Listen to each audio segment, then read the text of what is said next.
it slow. Here comes the fever. Here comes the fever. Once you go, we gotta take it slow. Here comes the fever. Here comes the fever.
Touch my skin and left your mark. You knew all the words to say. Held the strings tied to my heart. Pulled and pushed away. My friends don't bring you up no more. I'm sure yours don't mention me. I remember before. It don't feel like memories. Why can't I get over you? Your love is a fire, still high on the fumes. I've done everything I know I can do. I'm still in love on you. I'm still in love. I'm still in love.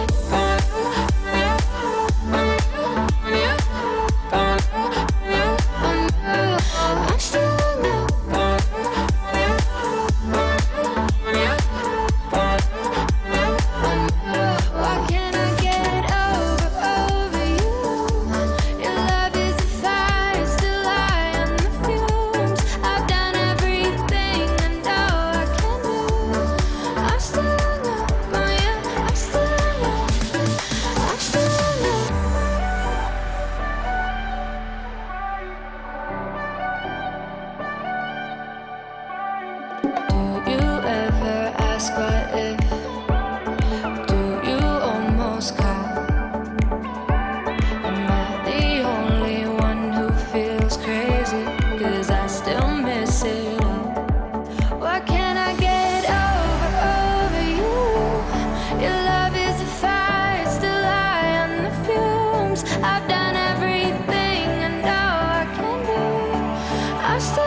Yours, here right now, the kind of night we dream about.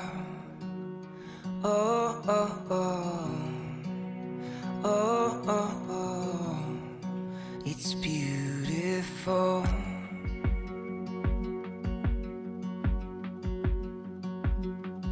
Yeah, time flies when you get it right, so hold on tight to me.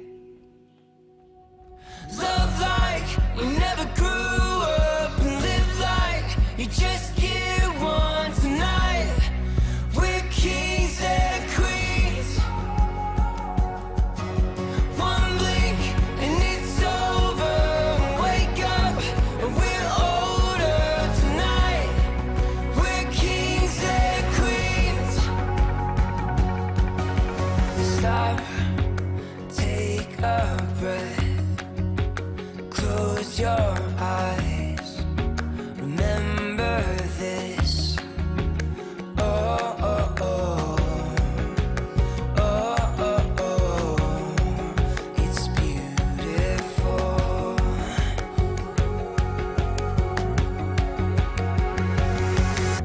Love like we never grew up, and live like you just get one tonight.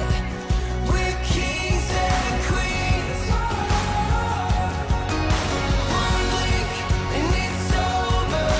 Wake up and we're older tonight. We're kings and queens.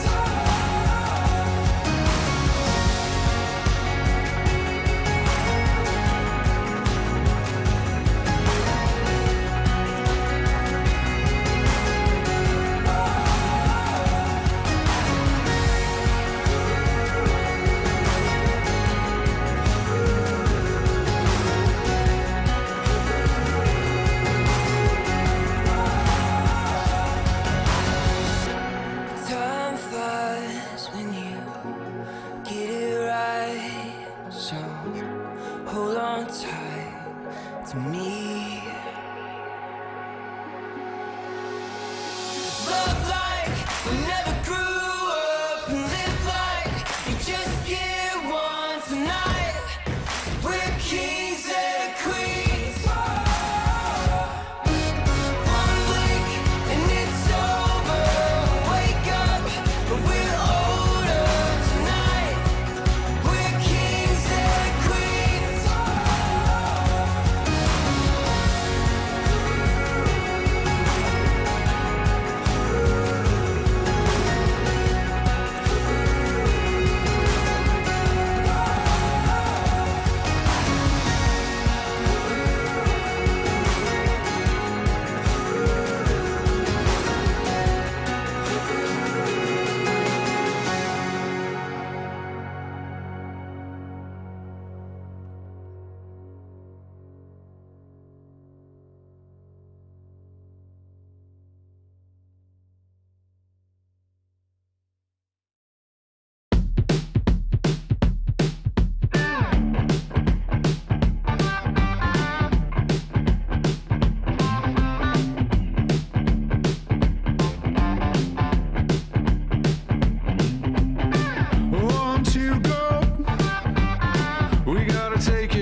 take it slow.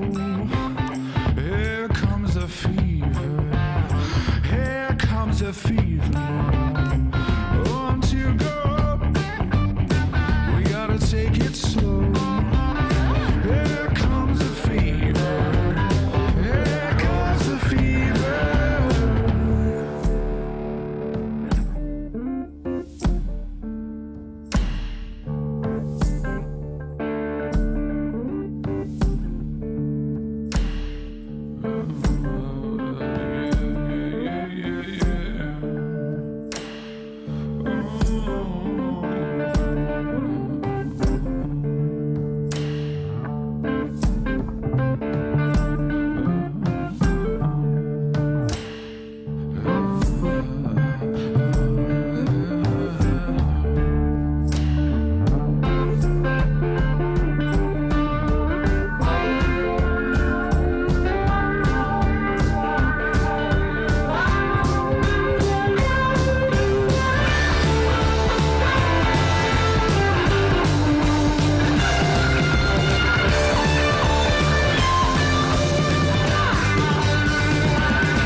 Touch my skin and left your mark. You knew all the words to say.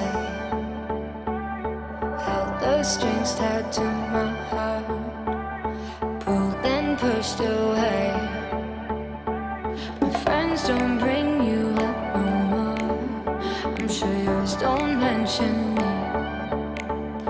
I remember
Yours here right now, the kind of night we dream about. Oh, oh, oh, oh, oh, oh, it's beautiful.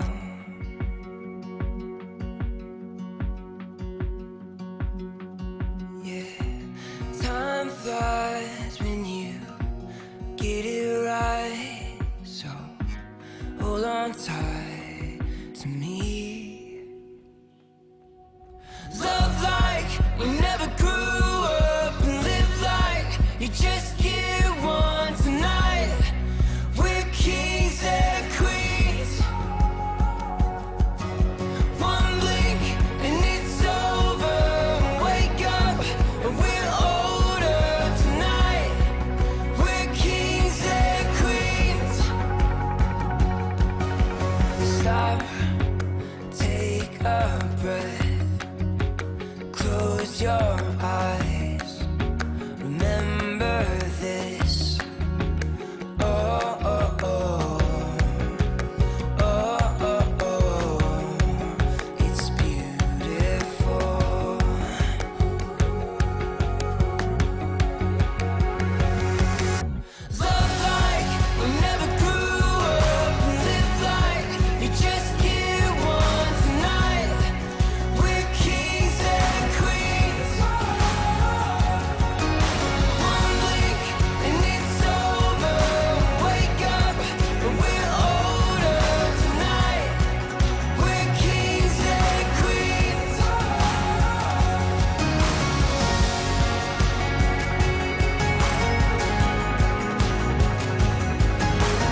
love like we never grew up and live like you just get one tonight.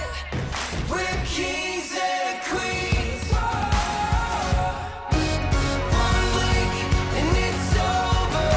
Wake up and we're older tonight. We're kings and queens.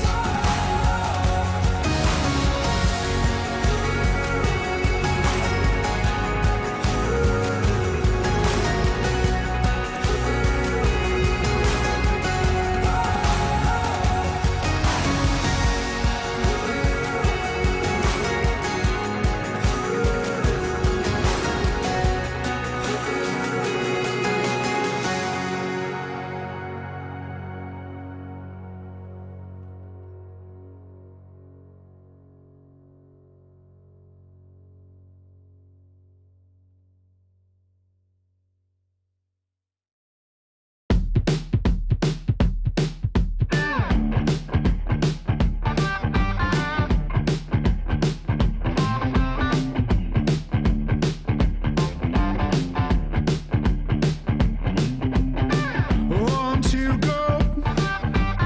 We gotta take it slow. Here comes the fever. Here comes the fever now. On to go. We gotta take it slow. Here comes the fever. Here comes the fever now.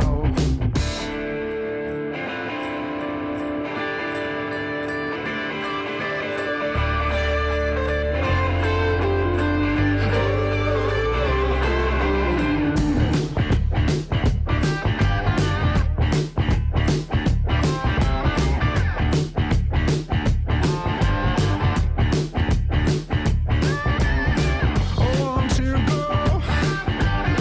We gotta take it slow. Here comes the fever. Here comes the fever now.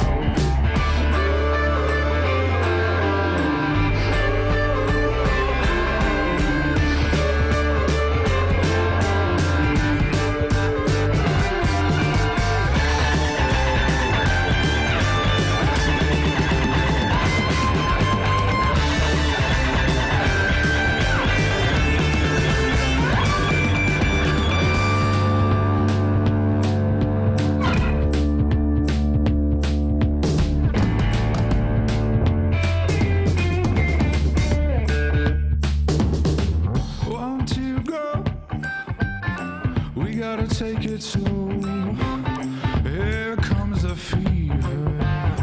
Here comes the fever. Want to go? We gotta take it slow. Here comes the fever. Here comes the fever.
I'm about to even the score. Get ready, like nothing you've seen before. Get ready, I'm about to even the score. Get ready, like nothing you've seen before. Get ready, yeah, I'm about to even the score.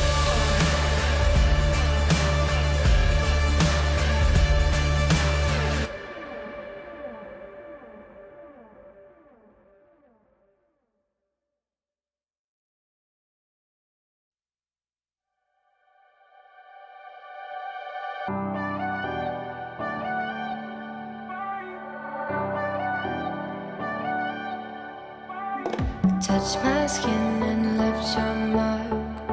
You knew all the words to say. Held the strings tied to my heart. Pulled and pushed away. My friends don't bring you up no more. I'm sure yours don't mention me. I remember how we were before. It don't feel like memories. Why can't I get over you? Your love is a fire, still high on the fumes. I've done everything I know I can be. I'm still alive on you. I'm still alive. I'm still alive on you. I'm still alive.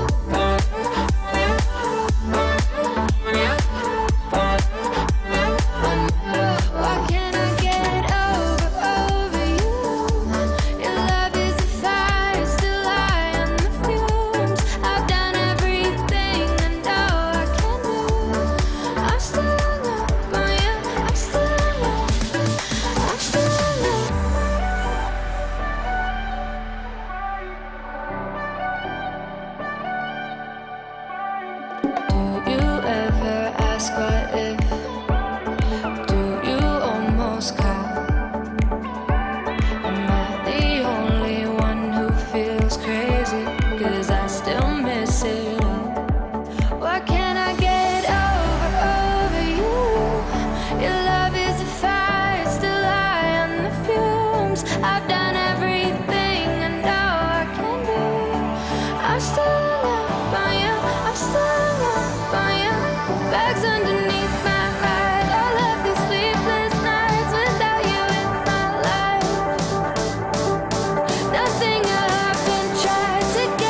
yours here right now. The kind of night we dream about. Oh, oh, oh, oh, oh, oh, it's beautiful.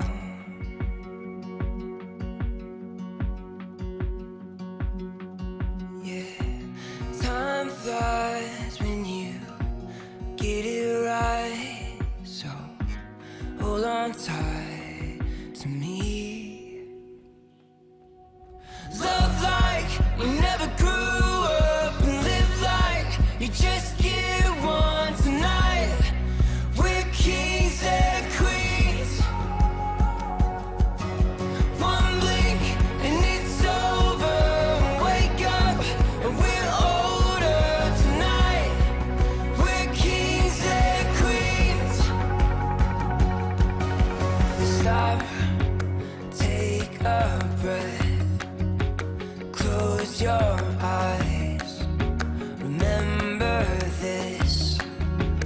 Oh, oh, oh, oh, oh, oh, it's beautiful.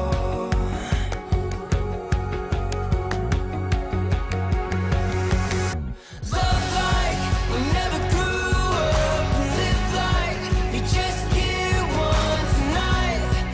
We're kings and queens.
it slow. Here comes the fever. Here comes the fever. Once you go up, we gotta take it slow. Here comes the fever. Here comes the fever.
I got one more second to make up my mind, do or die. Each time I figure I'm taking control, just letting you know. These walls, they're mine. You better prepare for the thunder. You crossed the line. I'll make sure you never forget it. I'm about to even the score. Get ready, like nothing you've seen before. Get ready, yeah, I'm about to even the score. Can you feel it coming? The bed that you made is calling your name, and that clock keeps ticking. You know the sound of time running out. These walls, they're mine. You better prepare for the thunder. You crossed the line. I'll make sure you never forget it. I'm about to even the score. Get ready, like nothing you've seen before. Get ready, I'm about to even the score. Get ready, like nothing you've seen before. Get ready, yeah, I'm about to even the score.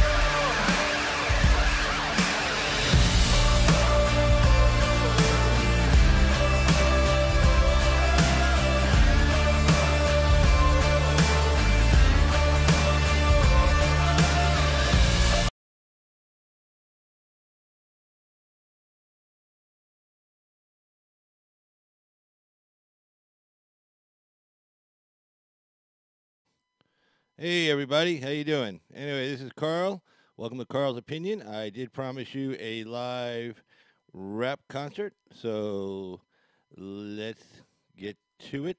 And let's pull this off here real quick for you guys. All right, and we're gonna cue this up, and we're gonna go with our live rap concert featuring somebody I know very well, the Badass Barrister. So let's get right to it. Badass Barrister, you're on.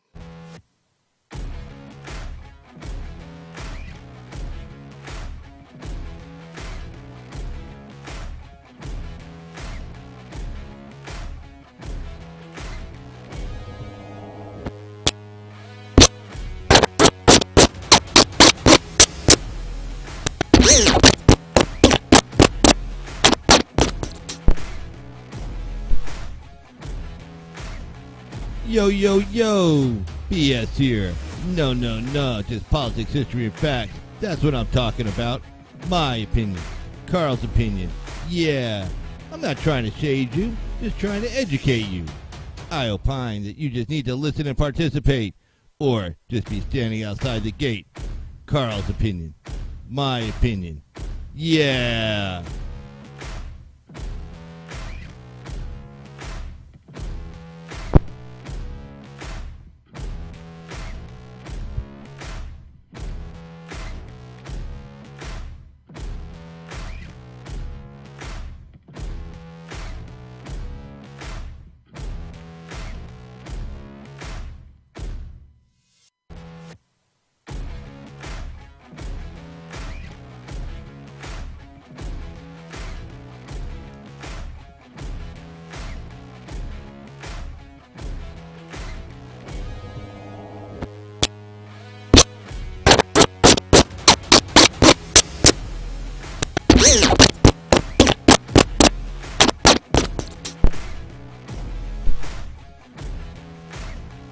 Yo, yo, yo.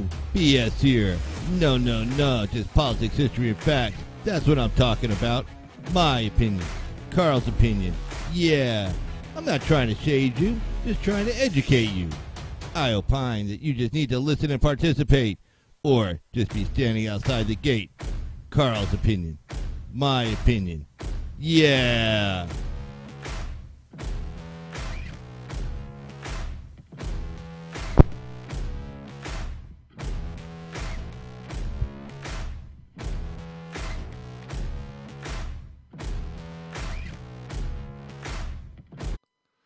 Hey, everybody.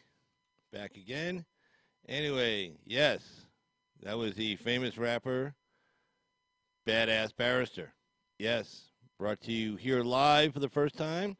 I know Badass Barrister when I was a young attorney, and I did some work with him and helped him when he was brand new and before he became big and famous. And I asked him, I said, hey, can you give me like an intro to one of my live videos? And he said, yeah, no problem. And he goes by the name Badass Barrister. I hate to say it, but I'm the one, we came up with that name over here, and that's why he's got the name Badass Barrister, So there you go. So, and he owed me a favor, and so he decided to come on and do this live concert for us. But yeah, he's one Badass Barrister. You know what I'm talking about? But anyway, we got a great live show. Let's take a look over here. Oh, Mr. Lalo. Carl is going crazy. Too much. Yeah, a little chat back to Lalo. Hey, how you doing? But yeah, to hope you like the rap song there. You heard the little turntable scratching away on the record there, and hey, Mr. Great Douchebag, you missed the rap concert, Mr. Douchebag. You missed the rap concert.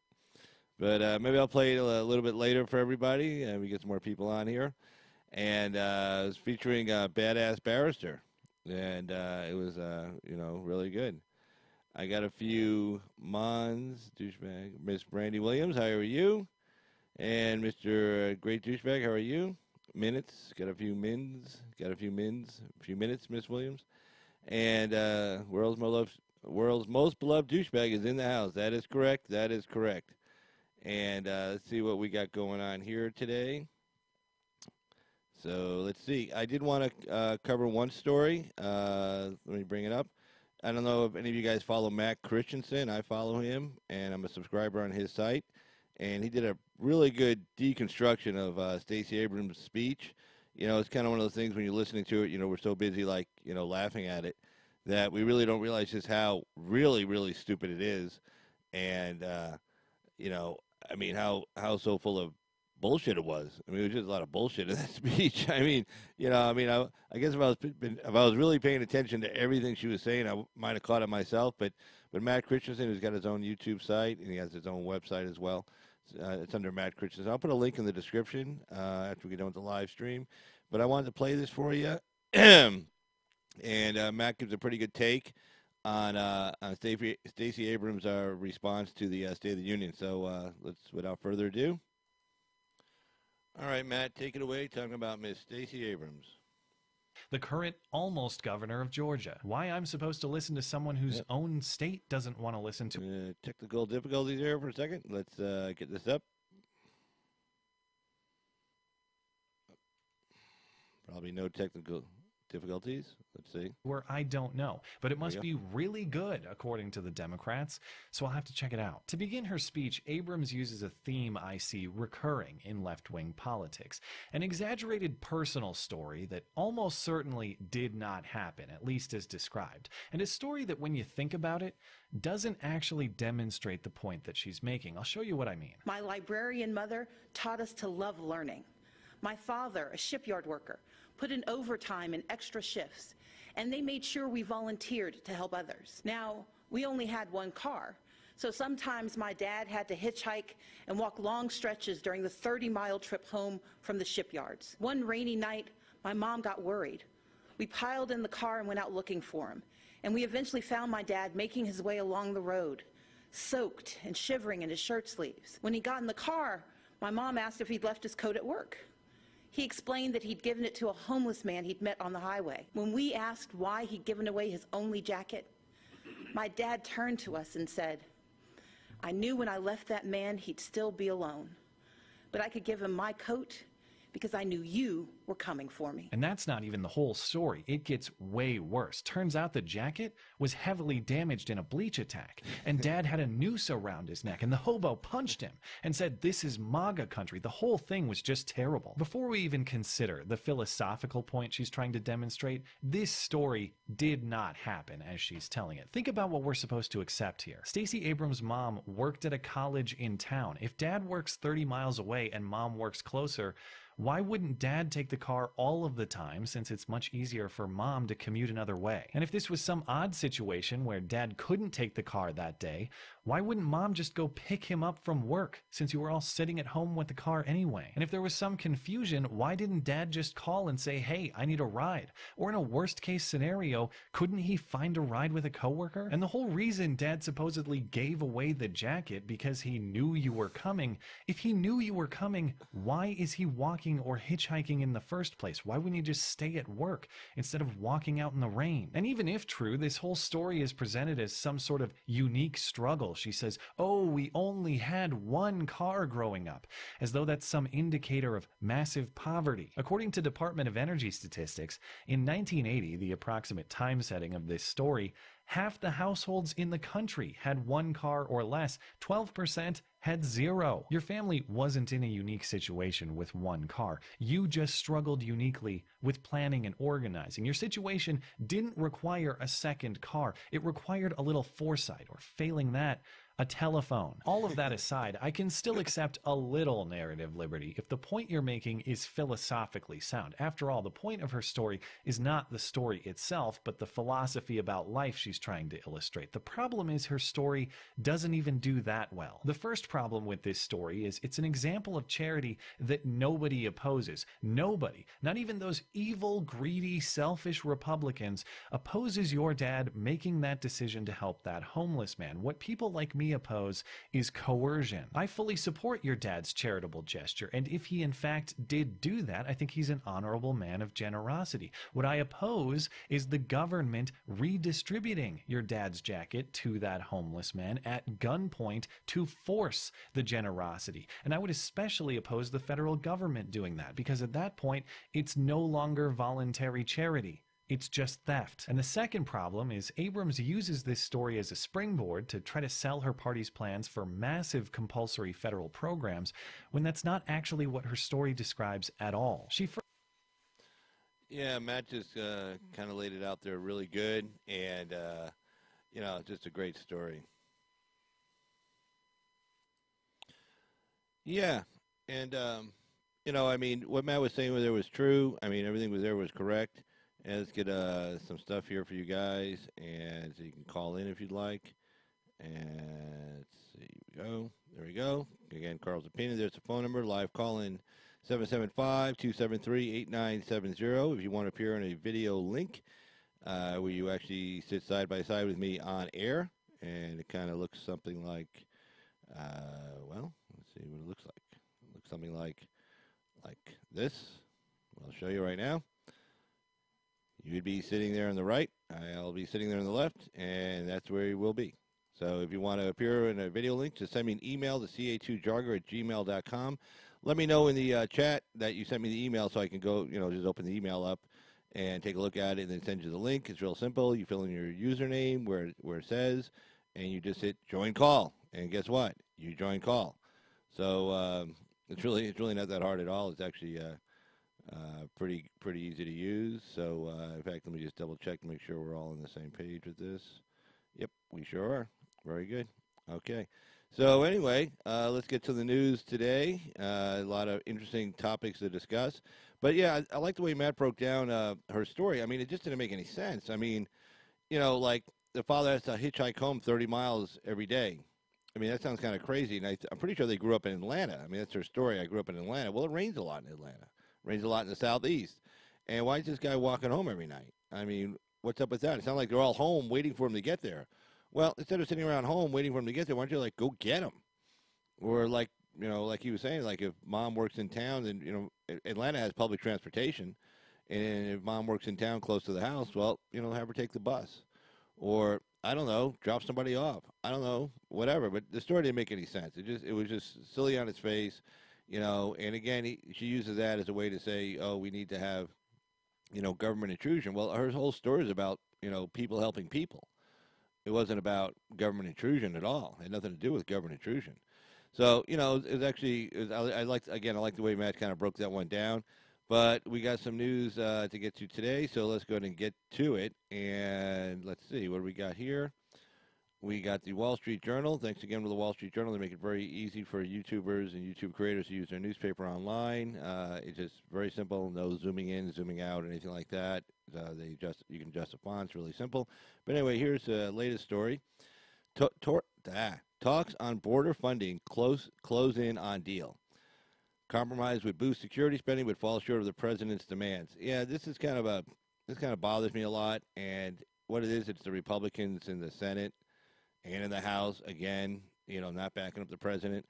I mean, again, they missed a whole 2016 election, and I think what happened is that for those, I forget how many days it was shut down. Now I can't remember, to be honest with you. 39 days, 19 days, 29 days, whatever it was. The mainstream media, it was just a vicious attack. It was 24/7. Every day, these poor federal workers, all 800,000 of them out of 160 million person workforce in the country. We got to hear about their suffering from day to day to day, and how they were giving each other food and helping each other out, which, I mean, some of these people look like they never missed a meal. Okay, trust me. Some of these people look like they never missed a meal.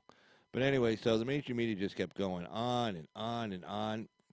And I think it did have an effect on his poll numbers. And they must have seen something in there to temporarily open it. And it seems like Trump must have seen something in the polling numbers to, let him know that he can't just play hardball on this because his own Republicans were going to bail on him. I mean, that was pretty clear. And, they got a lot of rhinos in there. I mean, you can tell they were going to bail on him because they're bailing on him now. I mean, it's really simple. I mean, they're all coming to say, well, we get 1.2 billion or something like that or whatever. I mean, they have a lot of negotiating strength. And for some reason, they just want to give it away. Because, here's the deal. Even though the American people voted for a wall, a barrier, a fence, whatever, even though the American people voted for it, I still think they don't think the American people were right in voting for it. But, if it wasn't for Trump and his push on immigration, and getting elected, a lot of these guys wouldn't be in the Senate right now or in the House as of 2016. Remember, everybody forgets, the Republicans were supposed to lose the Senate and the House, okay, in 2016. They lost neither. Okay? Forget Hillary Clinton supposed to become president, but they were also supposed to lose the Senate and the House. And that was a big shocker of the night, on the mainstream media. It was, Trump was winning, but they couldn't believe the numbers coming in for the Senate and for the House. And, the Republicans kept the Senate, the Republicans kept the House. And so a lot of those guys, they don't realize the only reason why people came out, they didn't come out to vote for these idiots. I mean, trust me, these are, these Republican in name only rhinos. These people didn't rush to the polls and go out there. They came out to vote for Trump. And you can say what you want about his campaign, but the one thing you can take away from it, and nobody can take this away from him, he stressed immigration. To the point of getting lampooned about it, getting, beat up over it. Like his whole line, they don't send us their best. There are a lot of rapists and murderers amongst them. And, people just beat him up really bad. I mean, that story was front and center. That issue in the campaign was front and center. And, what we got going on now You have, the Republicans forgetting, oh, that's why, maybe that's why we won in 2016. 2018, they lost because they couldn't deliver on what they've been promising they wanted to do for 6 years. They said they were going to repeal 5 years. They were going to repeal and replace Obamacare. Well, they couldn't get the votes to do it, and nobody had a plan. I mean, they've been talking about this for 6 years, and all of a sudden they're in charge. They're in charge of the House. They're in charge of the Senate, and they have the White House, and suddenly, everybody goes, oh, did anybody have a plan what we're going to do? No. So, this thing sat idle, for months and months and months, nobody having an idea of what they're going to replace it with. And they were afraid, oh, if we replace it, we own it. And if we, if we own it, then anybody who has a complaint about health care is going to be our problem, our fault. Well, show some leadership. Don't just hide behind the Democrats and don't just hide behind President Obama and say, oh, look at this terrible plan he put together. Well, no. I mean, for years you've been saying you wanted to repeal it and replace it, and then you get a chance to repeal and replace, and nobody has a plan to replace it with. I mean, I would have thought it was sitting on the shelf. It was ready to go. No, it wasn't. Nobody had an idea. Nobody had a clue. So, I mean, they lost on the health care issue. They lost on not delivering to Trump also on the border wall. He talked about that all through the campaign. And they, Republicans kept, Trump had to pull the trigger at the end of, 2018, just as the Democrats were taking control of the House, because Mitch McConnell and Paul Ryan, they never wanted it. They never got behind it. They said, oh, we're not going to do it. I mean, the Democrats wanted Planned Parenthood big time, right? Well, there was a negotiating chip right there. They got Planned Parenthood. What do the Republicans get for it? Nothing. Nothing. Not one Democrat voted for the tax cut. So it wasn't like, oh, we got some Democratic votes on the tax cut. No, they had to work out the tax cut in such a way that it didn't require 60 votes, that it was revenue neutral. So I mean, that's why it was so tortured trying to make it revenue neutral, so they wouldn't need the 60 votes. If it's not revenue neutral, then it's not filibuster proof, if you will. It doesn't require a simple majority. If it's not revenue neutral, then it requires a 60 vote majority, which they couldn't get. So they didn't negotiate anything, for Planned Parenthood. They didn't get anything. What, the military increase? Of course they were going to get that. They were definitely going to get the military increase. I mean, the Democrats going to sit there and say we're against the military? Really? After the 2016 election? After the 2016 election, the Republicans thought the Democrats were going to stall them on the increase for the defense budget. Of course not. They couldn't do that. They couldn't survive politically and do that. There was no way. So, they sat on it because they were really never behind it. And to this day, they still don't believe that the people really support Trump, that the people are really voting for what Trump's saying that, he wants to do. They still don't believe it. They still think the people trust the establishment Republican Party. That's why a lot of them retired, resigned, whatever, ahead of the 2018 midterms. They said, oh, this is just a fad. We'll retire, and then we'll come back, and we'll save the day. We'll save the Republican Party. We'll save the Republic. We won't have anything to do with Trump for the last 2 years, and we'll say, see, we're clean. Just, come to get us. They still don't realize what's going out there. We also often talk about the Democrats and the mainstream media being in a bubble. The establishment Republicans are in the same bubble. They were yelling and screaming when he was wanting to impose tariffs on China, when he was wanting to impose tariffs on the European Union, when he was wanting to back out of NAFTA. They said, oh, you'll never be able to do that. That'll never work. You'll never be able to renegotiate. Well, he is. And he is doing it. And we're all better for it. Excuse me.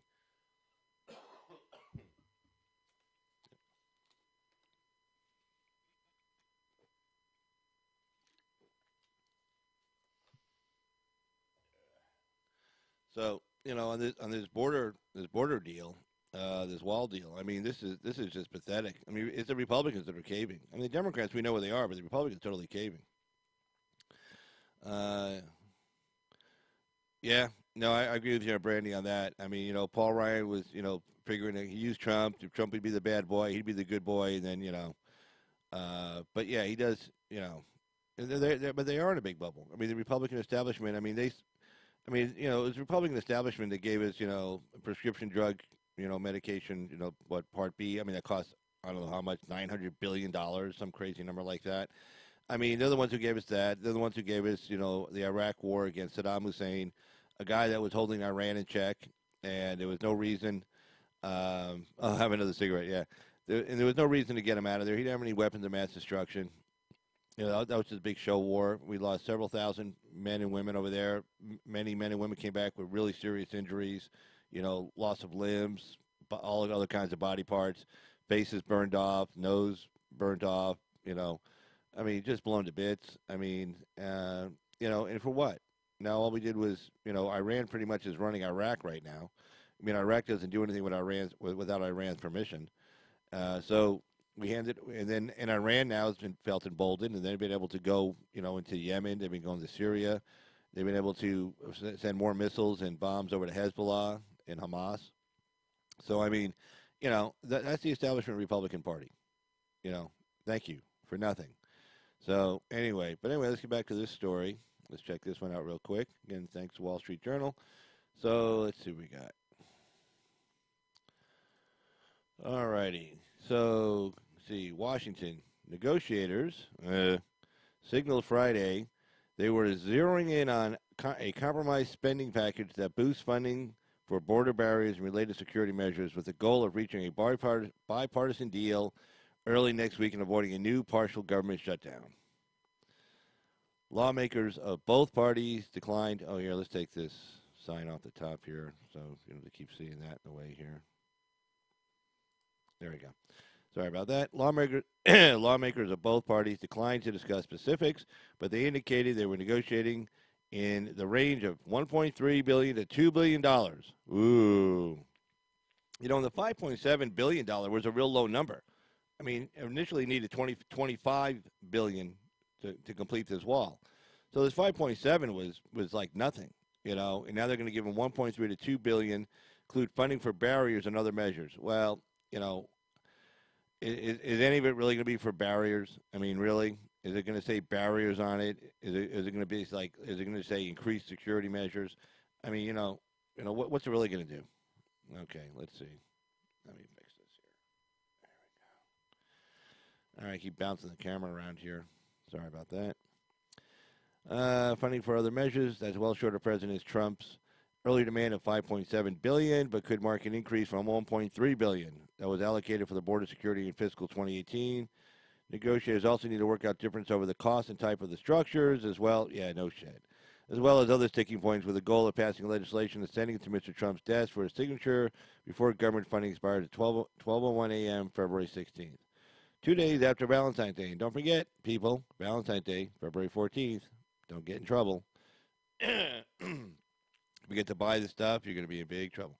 The Republicans want to get this done by February 15th. Monday is kind of where we need to land, said Representative Pete Aguilar of California.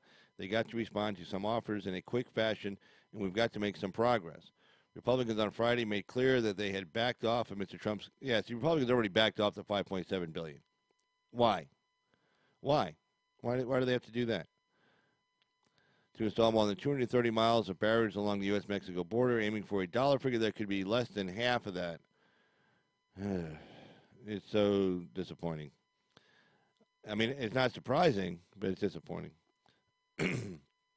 I want the highest possible number that we can get, but I would hope that we can get north of $2 billion, said Representative Chuck Fleischmann, a Republican of Tennessee, a member of the conference committee, whose Democratic and Republican members from the House and Senate are charged with hashing out a deal that can be then presented. But see, when you go into the deal and you let the Democrats know you really don't give a shit about this wall. I mean, pretty much they walked in saying, look, we really don't care about the wall. We're not for it. We're not for it. The American people, they're crazy. Why should we listen to them? What do they have to say? All the polling shows, Red Elephants cover this, all the polling shows people are in favor of increased border security. They're against illegal immigration. They're in favor of some kind of a barrier wall structure as well. All the polling shows that. But here's our representatives in our representative democracy, Democratic Republic, saying, well, we're not going to listen to the American people. Now, okay, if the American people are crazy, don't listen to them. But if there's nothing crazy about saying, hey, we need to stop people from coming in here illegally. There's nothing crazy about that. We have laws that say you cannot come into this country illegally. Okay, but if nobody's there guarding the wall, the fence, whatever, the border, you can't cover that whole thing with people or drones. I mean, okay, we put drones up. Great. Now we still need the people on the ground to go chase down the people that Jones just saw climbing over the wall. I mean, it doesn't do you any good. We have a drone, and then places where they don't have any walls, they can just run across it really quick, and they get to the other side, and good luck in catching them. I mean, I forget the numbers how many people illegally come across every year, but it's a crazy number. They get through with everything we have, all the security we have. They still get through.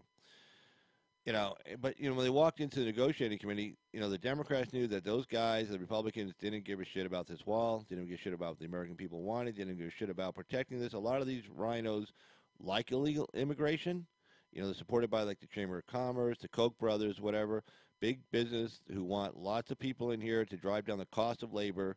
Because the more people you got looking for a job, the easier it is for an employer to cut down wages and say, well, I'm not going to pay you 10 because I got 20 guys over there that'll take 8.50. And that's what happens. And big business likes that. Chamber of Commerce likes that. Big Wall Street likes that. They love it. They don't care about the working class people. They don't care about the middle class people. The Republican establishment have never cared about working or middle class people. They just never have. Period. They don't. Trump had to kind of remind everybody what they're about. Here's a guy, a liberal, actually, Donald Trump, a 90s liberal having to remind Republicans what conservatism is about. That's really sad. In fact, right now, Donald Trump has a higher conservative rating based on what he's done as far as policies and laws he's passed than Ronald Reagan did. The beloved leader of the conservative movement.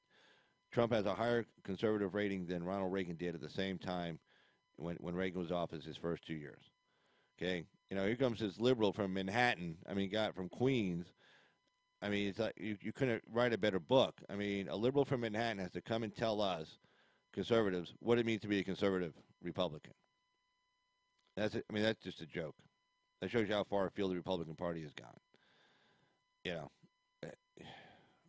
They just don't care. They don't care. So that's why this deal's going to go. They'll get a deal done, and it'll suck, and then it'll be the Republicans and the Democrats voting for it. And my guess is they'll probably vote for it in such a number to let the president know that they will override his veto. Optics will be disastrous. Disastrous.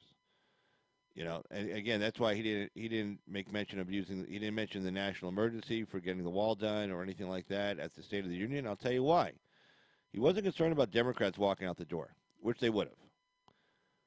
Okay, the concern of the White House was, and I'm sure they probably heard from a few Republicans, that if he mentioned he was going to declare a national emergency to get this wall done, he was concerned Republicans were going to walk out the door. And then he'd be left there. Not by himself, obviously. There'd be a lot of people staying behind in favor of it, but he'd be left there, and the Republicans, Democrats would show the country, see, Trump is unreasonable. Republicans and Democrats both walked out. Mitt Romney would have walked out, of course. You can think probably I can think of 4 or 5 other senators that would have walked out immediately. Republicans, okay? So, and that's where we're at. Trump could pull the trigger on a national emergency, but if 67 senators, and 2/3 of the House said we're going to end the national emergency, then it's ended. That's how it gets ended. It gets ended by a veto-proof majority of both the Senate and the House. If he declares it, if they pass a joint resolution of the House and the Senate to end it, it terminates. Bye. And he's probably afraid that, all they need are 20 Republicans in the Senate to jump ship and a few in the House to jump ship, and they could get them. They could get it. So, that's where they are. And, and Republicans, if they're not careful, unless they just want to lose 2020, if they want to lose 2020, that's on, well, I can't just say that's on them because it's us. We're the one who have to live with it. They don't have to live with it. They got their 6-figure incomes, their 7-figure incomes, from, when they get out of the Senate and the House, or they own a lot of wealth already. Nothing's going to affect them. It'll affect us down here, working class, middle class Americans. That's who's going to affect. So let's see what else this story has to say. Got a phone call coming in. Please hold on. Good evening. You're on with Carl's Opinion. Who is this? Hello, who's this?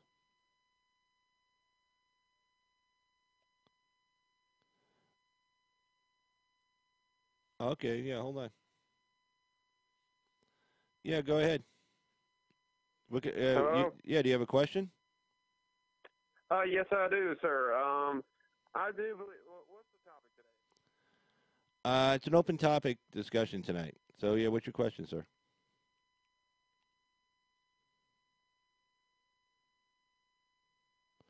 Wait, I'm sorry, I didn't hear that last part. The volume was kind of. I said, what is your views on the wall between Mexico and Texas. Well, I think we should have a wall or some kind of a barrier. I mean, it's our border. We should have one. Yeah, I know. I mean, yeah, those dude, I swear, like those Mexicans literally just need to stop where they're at. They need to stop their tracks. They need to go start paying their taxes. Like goddamn, like seriously, come on, bro. Well, I didn't understand anything you just said. You said they should pay their taxes. Can you hear me now, sir? Yeah, I'm sorry. Yeah, go ahead. Go ahead.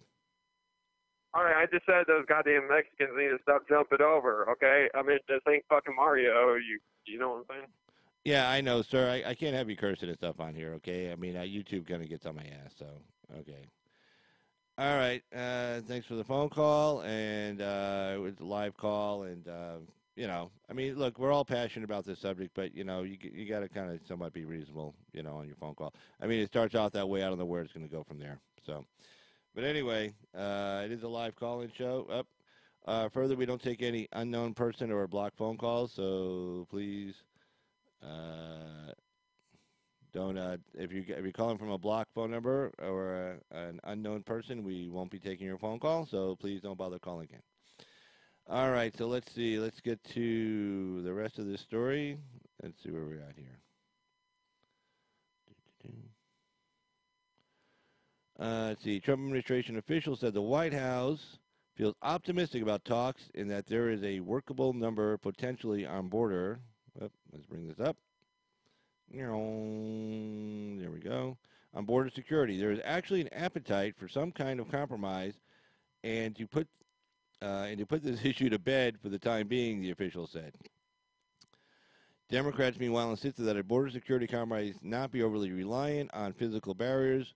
We will not agree to $2 billion in funding for barriers.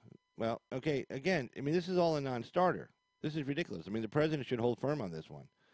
And he should just come out and say, hey, look, we're not going to, we're not going there, if you're not going to give me something on the barrier. I mean, if the president walks away with nothing on the barrier, the Democrats are going to throw this in his face all the way through 2020. I mean, Schumer already threw it in his face on the shutdown. Like, oh, you didn't get this. You reopened the government, and you didn't get nothing. Ha, ha, ha. So, I mean, why should he do anything, Said even Hollander, spokesman for House Appropriations Committee, Representative Henry Cuellar, the Texas said he saw the latest offer that Republicans sent to Democrats on Thursday, and that it's not $5.7 billion for the wall. It's not anywhere close. A bipartisan bill passed last year in the Senate included $1.6 billion for border security. Ooh, though that never passed in the House. A Democratic aide said that if Democrats agree to a number above that, they will want concessions on their priorities, such as the number of detention beds and asylum rules. Mr. Trump, who spent much of the day at Walter Reed Hospital for his annual physical, didn't answer any questions upon returning to the White House. Of course, he's pissed off. I'd be pissed off, too. In comments Friday to Fox News, White House Deputy Press Secretary Hogan Gidley declined to provide details on the state of the talks, but said of lawmakers, we expect them to do their job and put forth a package that actually protects the American people, keeps the government open, and funds it at responsible levels. The border barriers are just one piece of the negotiations. Lawmakers from both parties said they were still far apart. Phone call coming in. Let's see. Good evening. You're on with Carl's Opinion. Hello, you're on with Carl's Opinion. Fine. Who's this? Where are you calling from? Hey, Randall. What can I do for you?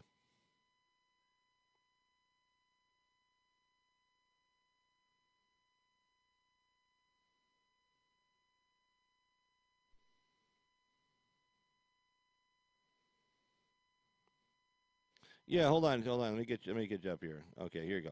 All right. So basically, you're saying that it was disrespectful the way the last caller was talking about the Mexicans. Well, if you notice, I kind of hung up on him. If you notice that. What? If you notice, I hung up on him. Yeah.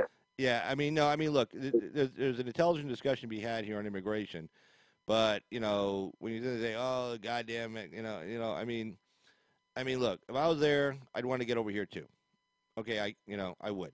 Now, I wouldn't be coming over here, to take advantage of this country's social safety net. I mean, you know, if I was coming over here, and I said that the other night, and some people get mad at me, I said, look, I don't have a problem with somebody jumping the wall to come over to get a job. I don't have a problem with that.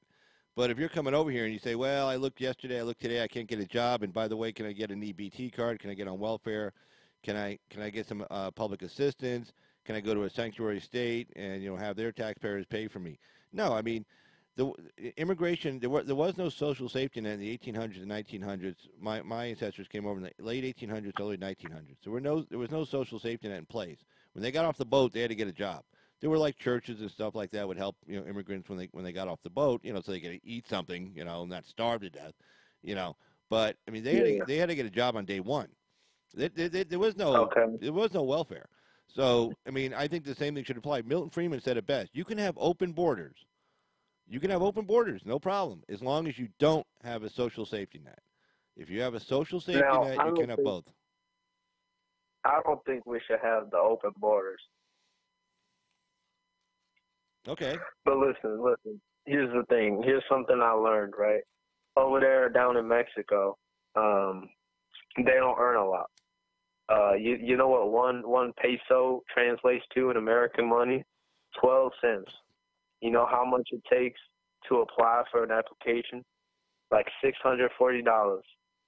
And that's for American money. How they make that money? I don't know.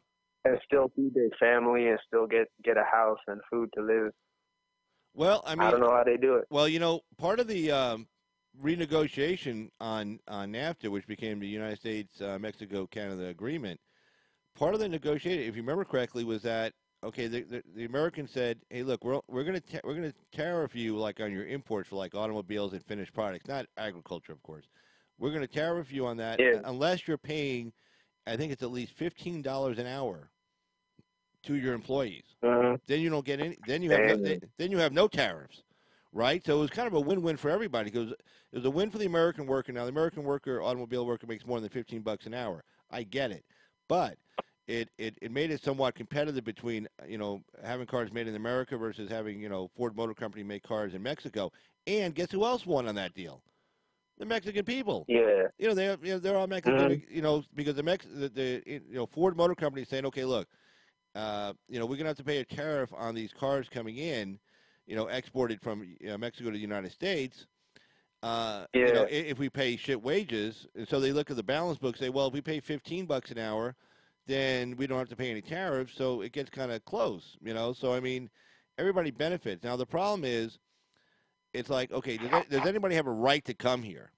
Answer, no. We get to decide who comes here, who doesn't. I'm sorry. The Gallup did a poll, South and Central America. I forgot what the number was. It was some crazy number like, they did a poll and they asked how many, if you could just walk across the border right now, you can get to the border and walk across, no barriers. I don't mean physical. I mean, there are no barriers to entry. You can just come on right on in. How many, they did a Gallup poll on this. It was something like 180 million said they would come over like tomorrow. Okay, everybody wants to come here. I get it, but the reason why everybody wants to come here is because we're so successful. Well, we cannot absorb 180 million people.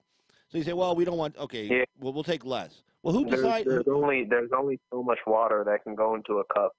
Thank you. Right. So my point has always been through this. It's like, okay, look, we take in $1 million a year, which includes HB1 visa stuff.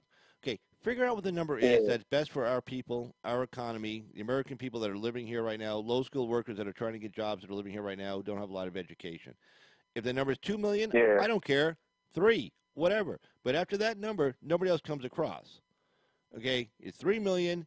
Whatever, fill out the application. You can't get them.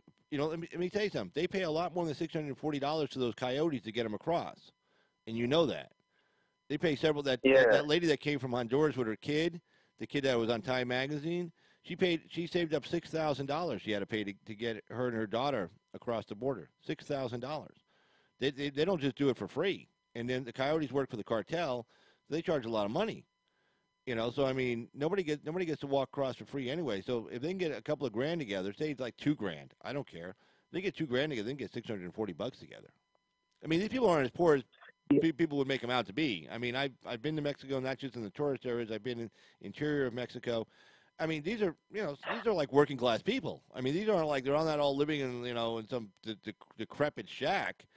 I mean, if you go down there and say, hey, where's your decrepit shack? You're probably going to get punched in the face by somebody. I mean, there's a lot of working Yeah, class no, people there. brother. What? So, on shying away from immigration, how do you feel about Hillary Clinton? My bad, Hillary Clinton covering up for her husband and his island full of are you aware of Orgy Island? Well, no, I mean, I've heard the stories and about the one guy that took the plea deal, and that that plea deal was really weird. Like, what's the guy's name who took the plea deal just recently? The guy who had the island. It was his island. What was his name? Yeah, the Orgy Island. Yeah, what was the guy's name? I forgot him. Yeah, well, I forgot his name. Yeah, well, that guy who took the plea that invited all kinds of wealthy, rich people to go down there. Part of the plea agreement that they worked out was that he would not be required to disclose the names of anybody else who ever went down there to his island.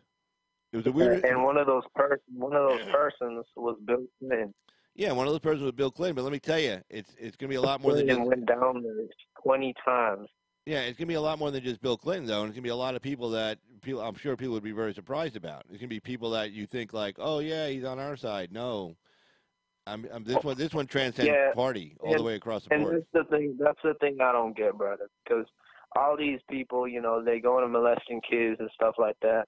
You need to hide your kids, hide your wife, hide your husband because they're raping everybody out here. But I don't really understand because, if you wanted to get down with some kids, you could just go down to Afghanistan, everybody legal over there. Well, first of all, you shouldn't want to get with kids anyway. I mean, that's kind of sick. If you want to give it. No, I know not you, but I'm saying like these people they need some help or they need to be warehoused in some prison somewhere for the rest of their lives or something. I mean, I think they need to go to Afghanistan, my brother. They should go to Afghanistan. My rule is if it's legal, it's fine. Well, no, I mean you have to have some kind of internal moral. Look, if you don't have an internal moral compass, and the only thing that controls you are external controls, to wit, law enforcement, okay, or the fear of getting caught. I was talking about this today with a really good friend of mine. It's like, the parents telling their kids, well, don't go play on that property because they have surveillance cameras. Well, no. That's not why you don't go play on that property, because you might get caught. The reason why you don't go play on that property because it's not your freaking property. Okay, and you don't you don't do what's wrong. But I mean, if you don't have an internal moral compass, buddy, you're in sad shape. Okay, if the only thing holding you back is the law, and what statutes are passed by a bunch of strangers that we voted for that we don't know anything about in our respective state assemblies and state senates and the governor's office, you're in really sad shape. Yeah. Now, what is your opinion on the Muslims and Islam? Well, I mean, that's kind of a pretty broad question. I don't have like an opinion on Islam. I mean, anything specific about Islam or Muslim people? I think that people who follow Islam have no souls, and that's because their religion says that they can rape women. They say that they can lynch homosexuals. They say that they can kill anybody who don't believe in Islam, and that's just not my case. Well, no, I mean, obviously, I'm not in favor of a religion that favors jihad and that says you can kill infidels, anybody who's not doesn't agree to be converted, either convert or get killed with a sword or get your genitalia cut off. No, obviously, I'm not in favor of a religion like that. I mean, I'm sorry, man. I'm not God. I'm not going to go so far to say people who practice Islam don't have any souls. I mean, I'll let the guy upstairs decide that for me. I try not to speak for too many people, and that's one guy I definitely don't try to speak for. I mean, and if you want to speak for him, go ahead. But I'm not standing next to you when the lightning bolt comes down. So. Yeah. So many Americans and Canadians are going to these places like Afghanistan, these absolute shitholes, and they are being torn apart by reality. Well, what do you mean they're going there? You mean our troops that go there? What are you talking about when they go to Afghanistan? No. I'm talking about people trying to spread peace. Oh, yeah. You mean like the people? Never heard about peace. No. I know what you're talking about. Like that couple that went through like Kazakhstan and got killed. Couple. Yeah. There was a Facebook couple last month, I believe. They went to Iran trying to spread some peace, I've never heard no peace, and they went missing, son. Well, you know that. Well, Very sad. well, actually, I don't think they went missing. I think they found the bodies. I think they got killed, and didn't they get run over?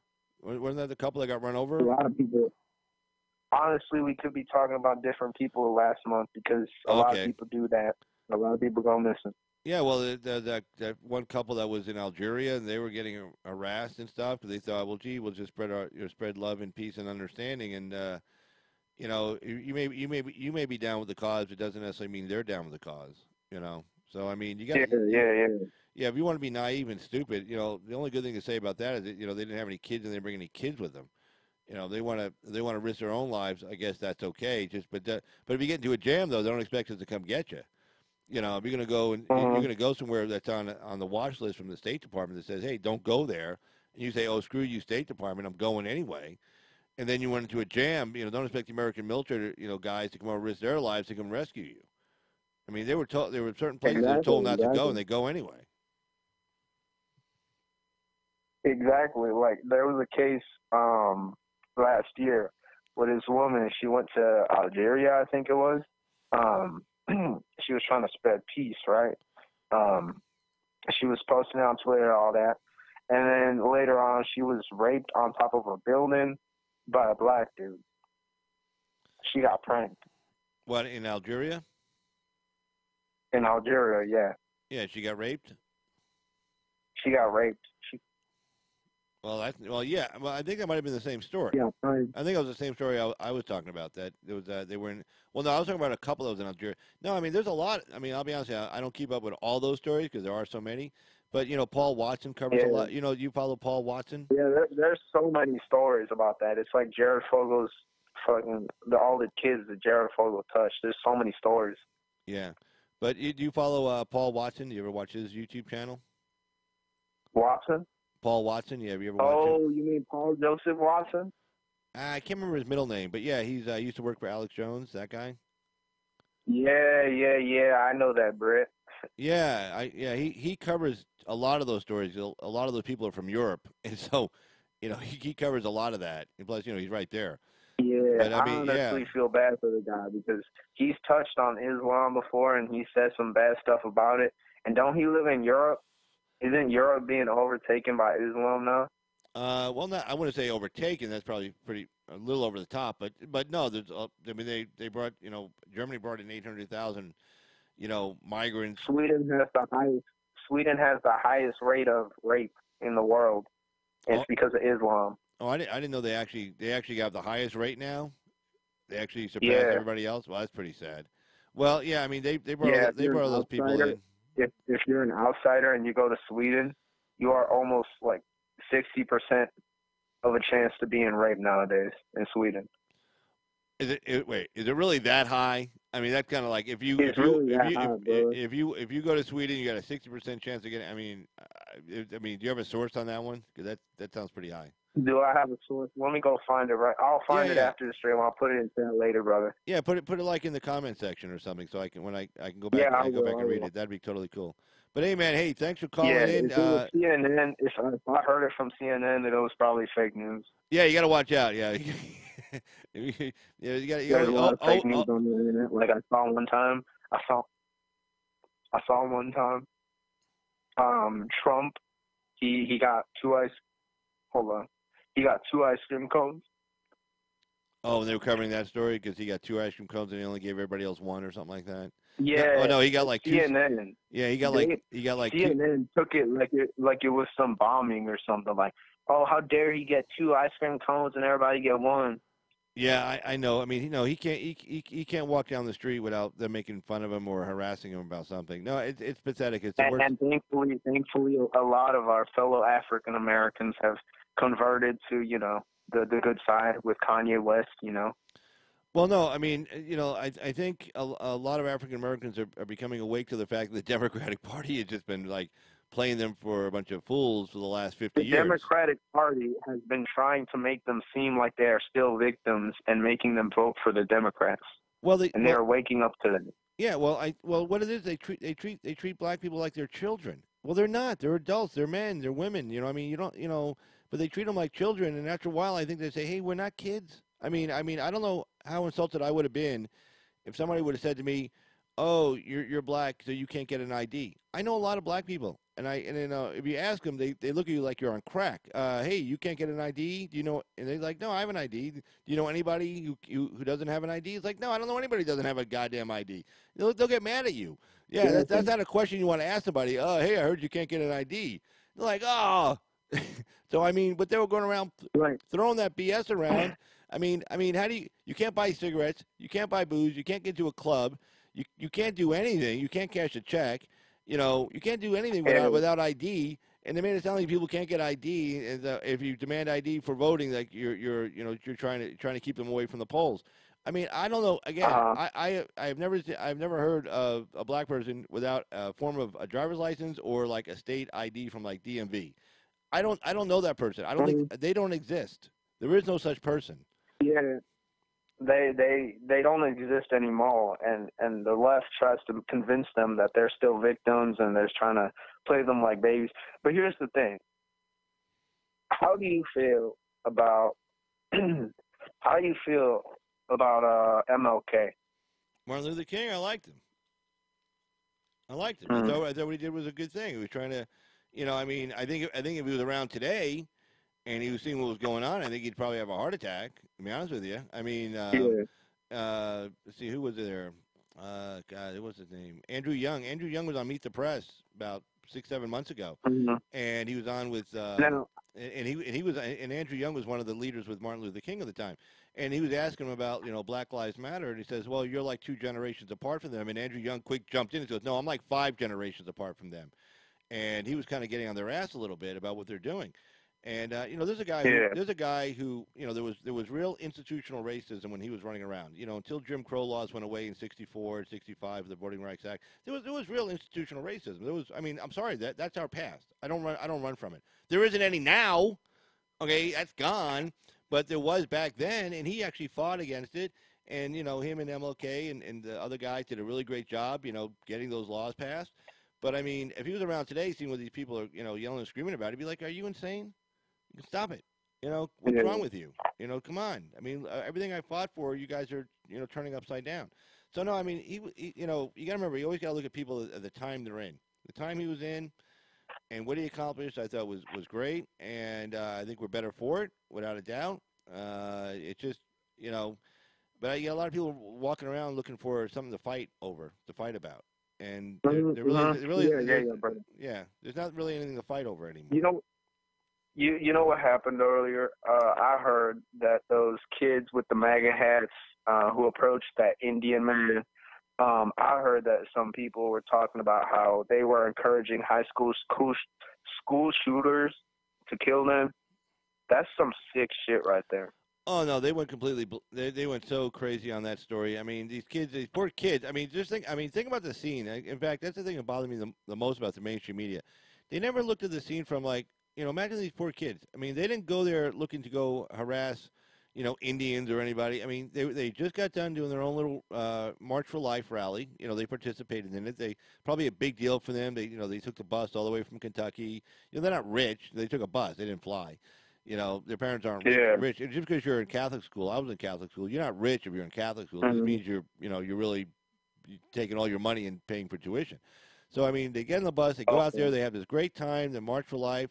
They said, okay, go do some sightseeing. You're in the nation's capital, and meet back here at, 4 o'clock. We're leaving at 5:30. They get back, and they're just thinking, hey, we're going to hang out. And then everybody starts yelling and screaming at them, harassing them, giving them a hard time. And this freaking, Native American Indian, whatever the hell he was, the man who spoke with forked tongue, comes up and starts banging the drum in the kid's face. What's the shit? Let me tell you something. There are a lot of people that if he would have walked up to me and started banging the drum in my face, that stick would have been up his ass. I don't care. Exactly. I don't care. Exactly. Being old does not give you a pass, in my book. I'm sorry. Yeah, if you're going to come up, I would have shoved that drum straight up there. Yeah, I'm sorry. And that kid, held his own, and they made, they got on the kid's ass for sitting there like smiling. See, I know what that smile was. Okay, because I was never a big guy when I was in high school, okay? So I used to get into confrontations with guys who were a lot bigger than me, and you got a couple of choices. One, you can look scared. Bad idea. You can get your ass kicked. 2, you can try to run. Another bad idea. You're going to get your ass kicked. 3, you can try to fight like 1 or 2 big dudes. You're going to get your ass kicked. or you can try to like, I don't know, try to diffuse the situation, and you kind of get this real nervous smile on your face. That was not him smirking. That was a nervous smile. Anybody who's been in a situation like that where you're afraid and you think you're about to get your ass kicked, that's a nervous smile, and that's what that kid was doing. Okay, pure and simple. And so, and then they're all jumping on his ass because his guy's. I mean, in his face, literally about 4 inches away from his face, he's got this freaking dopey mallet, drumstick, whatever the hell it is, and he's banging in his face, singing some stupid song. Exactly. They never Now, looked at it brother, from these kids' point of view. I'm gonna have to cut you off there, brother. I'm gonna have to go. I gotta go to the clan meeting. I don't even got my robe, so I'm gonna. All right, yeah, that's real funny. But I know you waited like all that time just to throw that clan meeting thing out there. But anyway, but oh well. But anyway, hey, thanks for participating in the phone call. It was a decent conversation until that last part. So anyway, let's see. What do we got here? All right. Well, that was our last caller. Not. Oh, no, I don't mean our last caller. But I had a feeling about that guy, and it was like, maybe I shouldn't take this phone call. But it's a live call-in show, and that's what happens. So, all right. So we're back to our live call-in show, 775-273-8970, and let's see. A friendly face. We'll take this call. Mr. Douchebag, you're on with Carl's Opinion. What's up, Carl? How you doing? It's a great douchebag. What's going on? Doing okay. Yeah, that guy was just kind of laying in wait for me, just waiting for the end, just to kind of zap me with the last little thing he said. Jeez, dude, you get more trolls than anybody. I mean, hey, you must be doing something right. You know what I mean? I don't know. It's funny, I don't have a lot of subs. I'm not a big site, by any stretch of the imagination. Mm-hmm. I guarantee you, I get more trolls than anybody. I mean, I just do. Yeah. So I don't know. Maybe it's just I say it's the hat, but a lot of people wear these kind of hats. So I'm not quite sure what it is. So, So, I'm sure the trolls know they know the name of the great douchebag. You know what I mean? Yeah. You know what? I think it's you. You know what? You know what's funny? They only call in when you're on when you're in the. They only call when you're in the chat room. Oh, really? Yeah. When you're not here. Serious? Yeah. When you're not here, I don't get any troll phone calls. You attract them. Wow, but they don't even mention me. Would you like? Do you like when you're on like other sites and like Facebook and stuff? Do you say, "Hey, I'm going with Carl's Opinion. Follow me there. I dare you." Oh no! I stay off Facebook and Twitter. I don't use Facebook. I mean, I stay off Facebook and Twitter. YouTube. I like YouTube better because it's not as. I mean, granted they mess with the algorithms and the shadow ban channels, but I don't think they're as bad as Twitter and Facebook. You know what I mean? I mean, I just, Facebook and Twitter is too much, it's like too much. Too much stuff. Just way too many people. You know what I'm saying? Right. Hey, hey, were you on? If you ever. Go ahead. Oh yes, I had a. No, what were you gonna say? No, I was gonna say, hey, were you over on Axe's site tonight for his live call-in? Yeah, but it's getting hard to get through anymore. But you know what? That's a good thing because right. He went from like 42 to 300 to 250. That's a good thing. People are finding his channel. Yeah, well, it's about time. Because he has great content, and he I told him the other night when I called in, I said, you do things that I can't do. I mean, you bring so much humor. To the discussion, you make it really funny. I mean, I still laugh at this guy. I've been watching him for I don't know how long. It's been a long time. But I mean, no, he's still. Yeah, Axel's pretty cool. Yeah, but yeah, no, he's picking up a lot of subs. Yeah, that's for sure. Oh yeah. So I noticed your channel's growing a little bit too. While you were talking to that guy, I was reading something interesting. Because you mentioned border how the Dems were. I mean, this was to be expected. It was to be expected.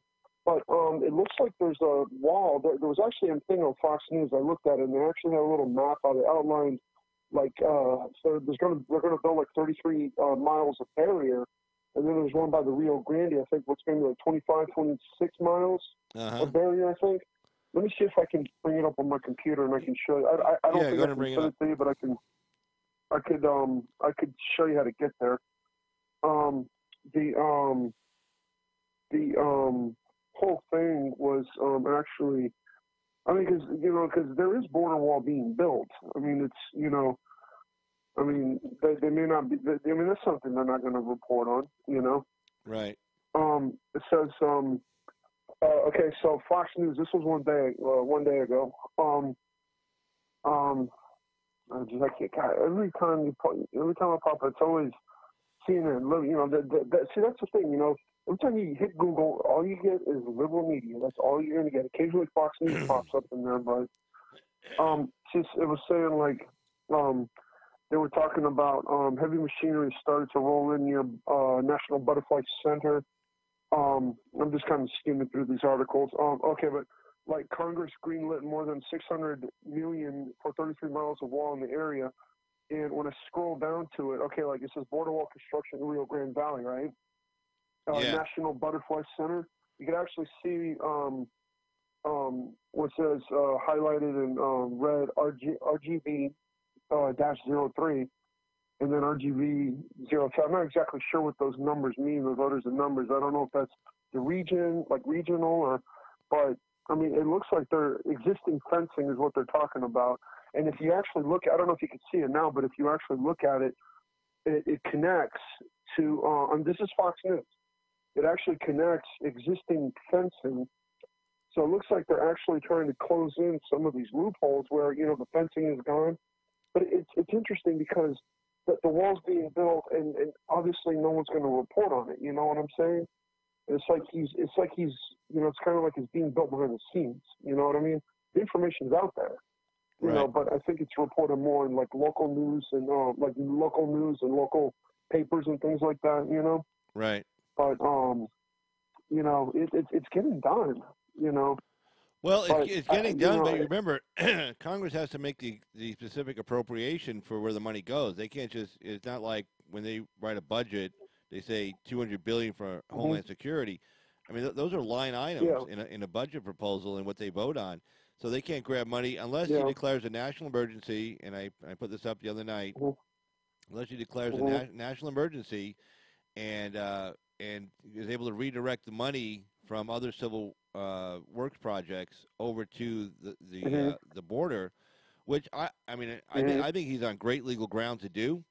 But again, the biggest problem he has if 20 Republicans jump ship, and I can see 20 Republicans jumping ship in the Senate, and a few enough to give a 2/3 majority in the House, then he can get started on it, but then they'll do a joint resolution and end his declaration of national emergency. The optics on that will be bad. It'll be terrible. Although he could probably spin it pretty good, saying, hey, they're stopping. The American people are for this, and look here are the Republicans stopping it right now, right in our face. They act like these coastal elites. They act like people are not going to. They act like people are just going to roll over and do this.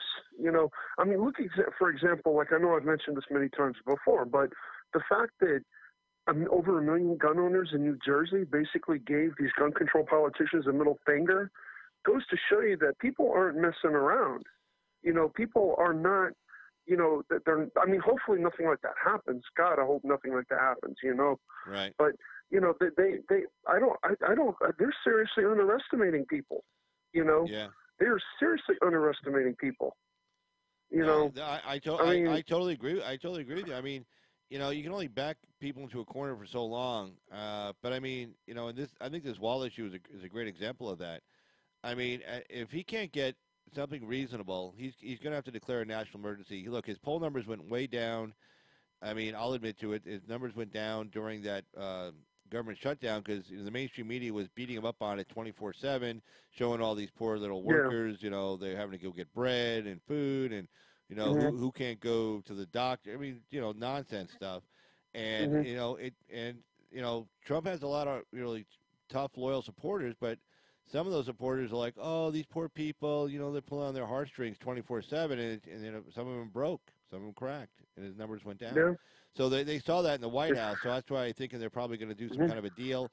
But I say, look, do the deal and then declare a national emergency. I mean, if they give him nothing. Yeah. The Democrats are already saying we're not going to appropriate anything that has the word barrier on it for any money that has the word barrier on it.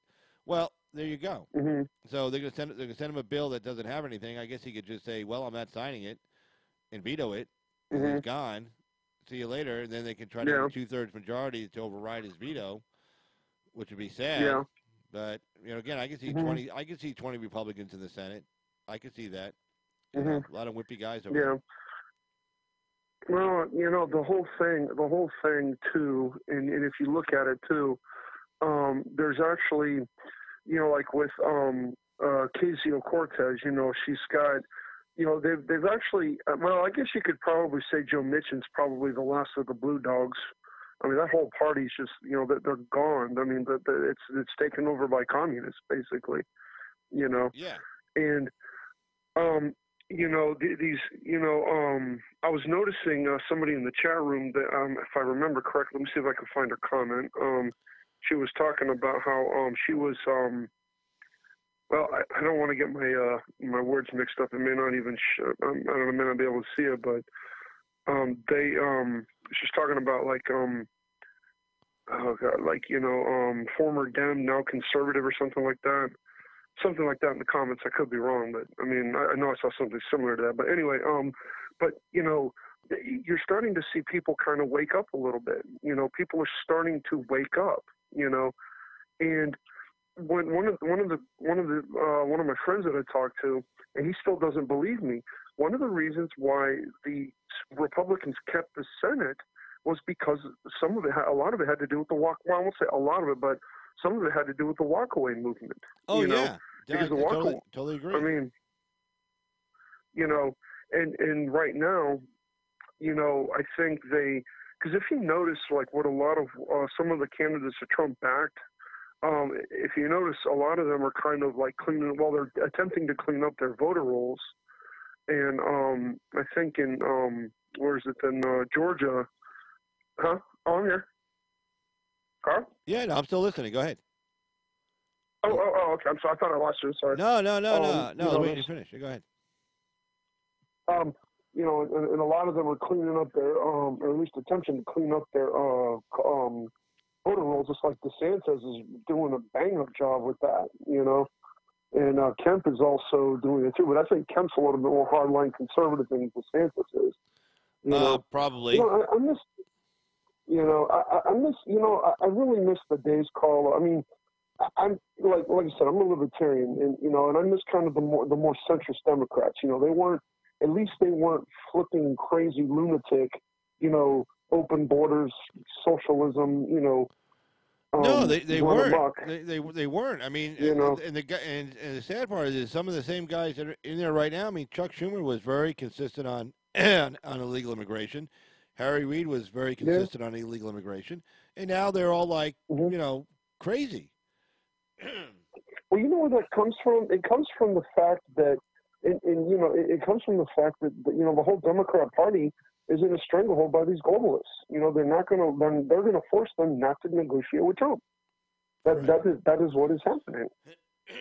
No, that's exactly what's happening. I mean, look, again, I said it earlier, you said it a couple of times, is that, a lot of these big corporations, a lot of these that support a lot of these establishment Republicans, the Koch brothers and stuff, they want cheap labor, okay? They want a lot of people up here to be able to compete against each other so that if you go in and you ask for more money, they say, well, I don't have to pay you more money. I got 50 guys out there in the hallway who will actually do your job for less than what I'm paying you right now.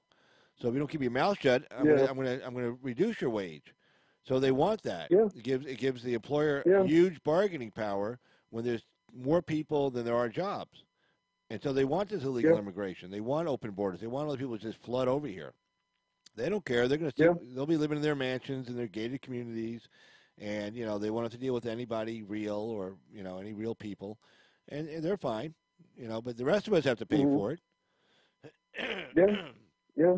The rest of us have to live with this nonsense. But they don't care, and that's what the establishment Republicans are. That's why that whole negotiating thing, like I was talking about, they walk in the room, and the Democrats know the guys they're talking to on the other side of the aisle, the Republicans. They know they don't want this wall. They know they're not behind it. So they walk in. They pretty much caved as soon as they walked in the door. Okay, look, just give us a couple of bucks. Oh, no. Okay, give us a couple of little bucks. No. Okay, whatever you want, we'll just sign. Don't worry. We'll just Yeah. let's get this down. That Trump guy is crazy. The American Mhm. people following him, they're all crazy. Mhm. Half the country that voted for him, they're just crazy. And maybe someday we'll just get rid of all of them. I mean, No, because there was a there's a YouTuber. I don't know if you've ever heard of him. I think I mentioned him once. Tom Benens or something. I think I'm saying his last name right. No, I He never. laid out a Yeah, very go ahead. uh, but he laid out. I watched his video, and I've actually watched it a couple of times, and he let out a very very good scenario. Like, what would because these liberals, they don't get that there was a rising tension between the metropolitan elites, running the country, and the rural conservative Christian base in America. People were, militia groups were popping up. People were buying ammunition, guns. Gun sales were skyrocketing. And I remember the left was going crazy. They were panicking. They were, I can't believe this is happening. Oh my God! And but they don't comprehend that it's their own ideology that pushes people to do things like this. I mean, not pushes people to do things like this, but people are going to defend their freedoms. They're going to defend their livelihood. People have enough trouble just trying to go about their lives and day to day without these liberals coming in. Well, let me just say progressives. Because the term liberal. Liberal doesn't exist anymore. It's either Marxist leftist or progressive or, Right. But, Yeah, I mean, the only real liberal probably out there is the president. Yeah. And- But Trump's, then that's the funny thing. And what's really funny is that Trump understands the needs of the liberals better than they understand their own needs. You know what I mean? Right. I mean, they don't, they don't. Hold on. Yeah, go ahead. Good night. Oh, sorry. He understands the needs of the liberals more. So he's giving them what they want in a different way because, you roll back regulations, you allow companies to do business. You don't hamper their ability to, get money. Creditors to give them money. You don't make it impossible. To say they want to build or they want to buy land. You don't make it hard for them to acquire land to build businesses. I mean, they just don't. I don't know what's going to be in the future. I mean, I don't. I mean, it's almost. I mean, yeah, okay. They've talked about doom. They've been predicting the end of the world for many years. But guess what? It's within the realm of possibility that it can happen. Right. These. People, you have people who have literally been preparing for days like this, things like this happening. You know what I'm saying? Yeah. And Trump getting elected, I truly want to believe that, that Trump is going to get reelected, but, some of these states are trying to mess with the Electoral College and I feel like when, let's say he wins re-election, they're going to tie him up in court. They're going to tie him up in the Supreme Court, or not the Supreme Court's, is going to waste a bunch of taxpayer money. They're going, the Democrats are going to dispute it because and I know I've said this before, who's going to run against Trump is Beto O'Rourke. He's quiet. Yeah. Why do you think they're not even talking, that they don't even put him in front of news cameras anymore, I mean, well, when you lose. Well, I mean, they put Stacey Abrams in front of that camera, for the response. Oh yeah. But Beto O'Rourke had like that Howard Dean moment there after he lost. When he dropped the F-bomb and he sounded like he was drunk. He had a smoke machine behind him. It was all show and stuff. Mm-hmm. It was just kind of embarrassing to watch this guy. I mean, he's obviously really high on himself, and that whole thing, riding the skateboard and stuff. I mean, I don't know who that plays with, other than if you're like 22 years old, maybe. But I mean, it just seems really adolescent. To be honest with you, and I don't know. I don't see a lot of people necessarily getting behind him. Plus the Democratic Party. He's a white guy. He's a white Irish guy with the most Irish name you could possibly have in the entire universe. I mean, on the list of Irish names, he's like 99 out of 100. So, Yeah. So I mean, he probably doesn't have much of a chance, in the primary. I just don't see him having a lot of appeal past this whole Texas thing. Plus, all the money that he got from Hollywood and stuff. I'm sorry, all that money's heading for Kamala Harris. All the guys that he thought he could count on to support him in a presidential run. They know Kamala Harris. They know her there. I mean, she lived there. She worked there. She was an attorney general there. She was a DA there. I mean, that money's heading for her. Her family, her husband. Go ahead. No, I'm sorry. I didn't mean to interrupt. Go ahead. No, I'm just saying that the same donors that that came through for him on the Texas Senate run, well, those donors aren't going to be giving him. They're already sending their money to her. I'm sure he's been over there in California and Hollywood saying, "Hey, remember me? I'm thinking about running for president. Can I count on you for some big change?" And they're like, "No, man, we already gave to that chick over there." So I mean, what? Oh, yeah. What? He's like, no. So I mean, I'm sure everybody he's gone back to in Hollywood, they already picked who they want, and their money's going one place, and it's not to him. So I mean, to run a big, especially in California, he's got to go to California and run a big ass campaign. That's now on March 3rd is the California primary because they moved it up from June. So and you have 30 days prior to that is early voting. And I was exactly on February 3rd, the same date early voting starts in California. Well, if you don't have 20 million minimum, 25 million in the bank, you can't compete in California and run a big media campaign in California. You can't do it. It's not going to happen. And you got to go to those big Hollywood donors and stuff. And I'm telling you, they're already getting behind her. If he went out there to talk to people, they already said sorry, but we're over here. We're not giving you any money. So I think that'll hold him back. I don't know where he gets his money from. I don't know who supports him. What's going to happen is, they're going to eat each other up in the primaries. They're going to run smear campaigns against each other. Well, no, but that happens. That happened with us too. Oh yeah.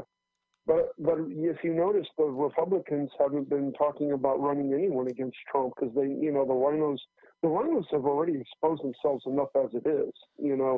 Well, I mean, anybody who thought about it would be completely insane. I mean, the economy, the numbers on the economy are going through the roof. There's peace breaking out around the world. We got good trade deals with Mexico, Canada, the EU. We're getting a good deal with China. We already did a deal with Japan that nobody talked about. We already did a deal with South Korea that nobody talked about. So, I mean, what are they going to run on? I mean, they say, oh, he's obnoxious. Yeah. Well, okay. And what's that going to do with me having a job? Being able to save some money up to buy a house. Bloomberg. Oh yeah. Look at Bloomberg. He's a police control loving Democrat. He'd love nothing more than to take everyone's guns. And then he's coming up, bless Kamala Harris, about trying to get rid of single payer health care, or private business health care, Oh, he go ahead. No, go ahead. What were you saying? No, I didn't hear. I missed the last part. What were you saying? No, and he's, because he knows that, she's running her mouth like that, and he knows that that's going to ruin the Democrats' chances of, trying to get a liberal candidate, to defeat Trump. Well, yeah, it's like between that, Avenatti. Go ahead. Oh, go ahead. No, between that and I couldn't believe she signed off on that Ocasio-Cortez new Green Deal. I couldn't believe she signed off on that. That was crazy. Well, yeah. Well, you know what it is Soros and them, what they're doing is they're positioning her to kind of take over because like I said, they're ditching these centrist Democrats and they're going for the progressives. That's what they're doing. Yeah. I don't think Soros and them are really, I mean, I don't know if he's ever donated to me. Well, I guess he probably has donated to Pelosi, in the past, but they're backing these, they're trying to prop her up as the next kind of Bernie Sanders. She's young, she appeals to the millennial voters, but she, and anybody that's tried to, criticize her, it's like they've been, look, you need to fall in line with this, with what her ideas are, right. Even though she has no real ideas, No, she doesn't. And I tell you what, don't hang. Well, see, I'm trying to think now how this is going to come through. Let's see. Tell you what, I got a few people on here now. Did you hear my rap concert earlier? Oh, yes. Mm-hmm. Oh, okay. Okay, you heard it. Okay, because I wasn't sure if you heard it or not. But No, I heard it. Yeah, I know. okay. I want to know if let me I see. heard part of it. Oh, you only heard part of it. Well, I tell you what. Yeah, I heard some of it, yeah. I tell you what. Mhm. Hang up and then call back after I'm going to play it, Uh-huh. and then call back after I play it. It's only like about 4 minutes. Okay. Okay, all right. Okay, cool. All right. All right. All right. Call me back though. Okay. I tell you what. I tell you what. Since I got all these stupid calls coming in, I'll call you back. How's that? Because it'll be easier. Okay. I'll call you right back. Let me play the rap concert Okay. first. All right, man. I'll Okay, talk to you in a all bit. All right, bye. Okay, cool. All right, bye.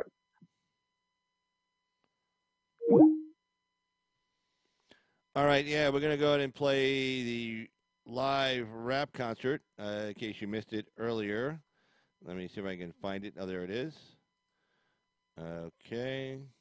Boom. All right, this is from this rapper. I knew him from when he was younger. He's known as the Badass Barrister. And I helped him out get his career started, and he owed me a favor, so he decided to write a rap song and do a rap song for me that I could play on this YouTube video. So I'm going to play that for you right now. So let's see. Let's take some stuff down here so you can see it. Let's see. I'll take this one off, and we'll take. Let me turn this down here. There we go. All right, so we'll take that off, and where's this one? There it is. All right. So without further ado, here's the Badass Barrister.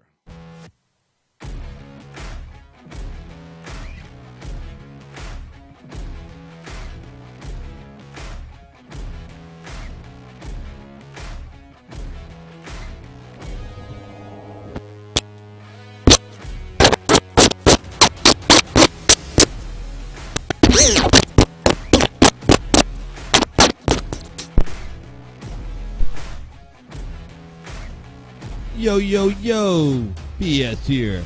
No, just politics, history, and facts. That's what I'm talking about. My opinion. Carl's opinion. Yeah, I'm not trying to shade you, just trying to educate you. I opine that you just need to listen and participate, or just be standing outside the gate. Carl's opinion. My opinion. Yeah.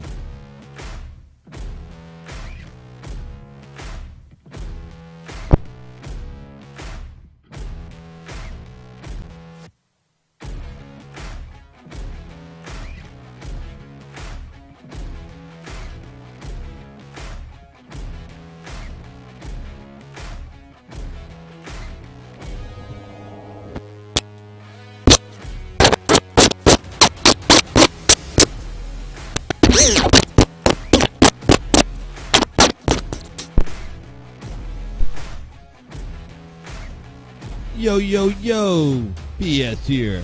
No, just politics, history, and facts. That's what I'm talking about. My opinion. Carl's opinion. Yeah, I'm not trying to shade you, just trying to educate you. I opine that you just need to listen and participate, or just be standing outside the gate. Carl's opinion. My opinion. Yeah.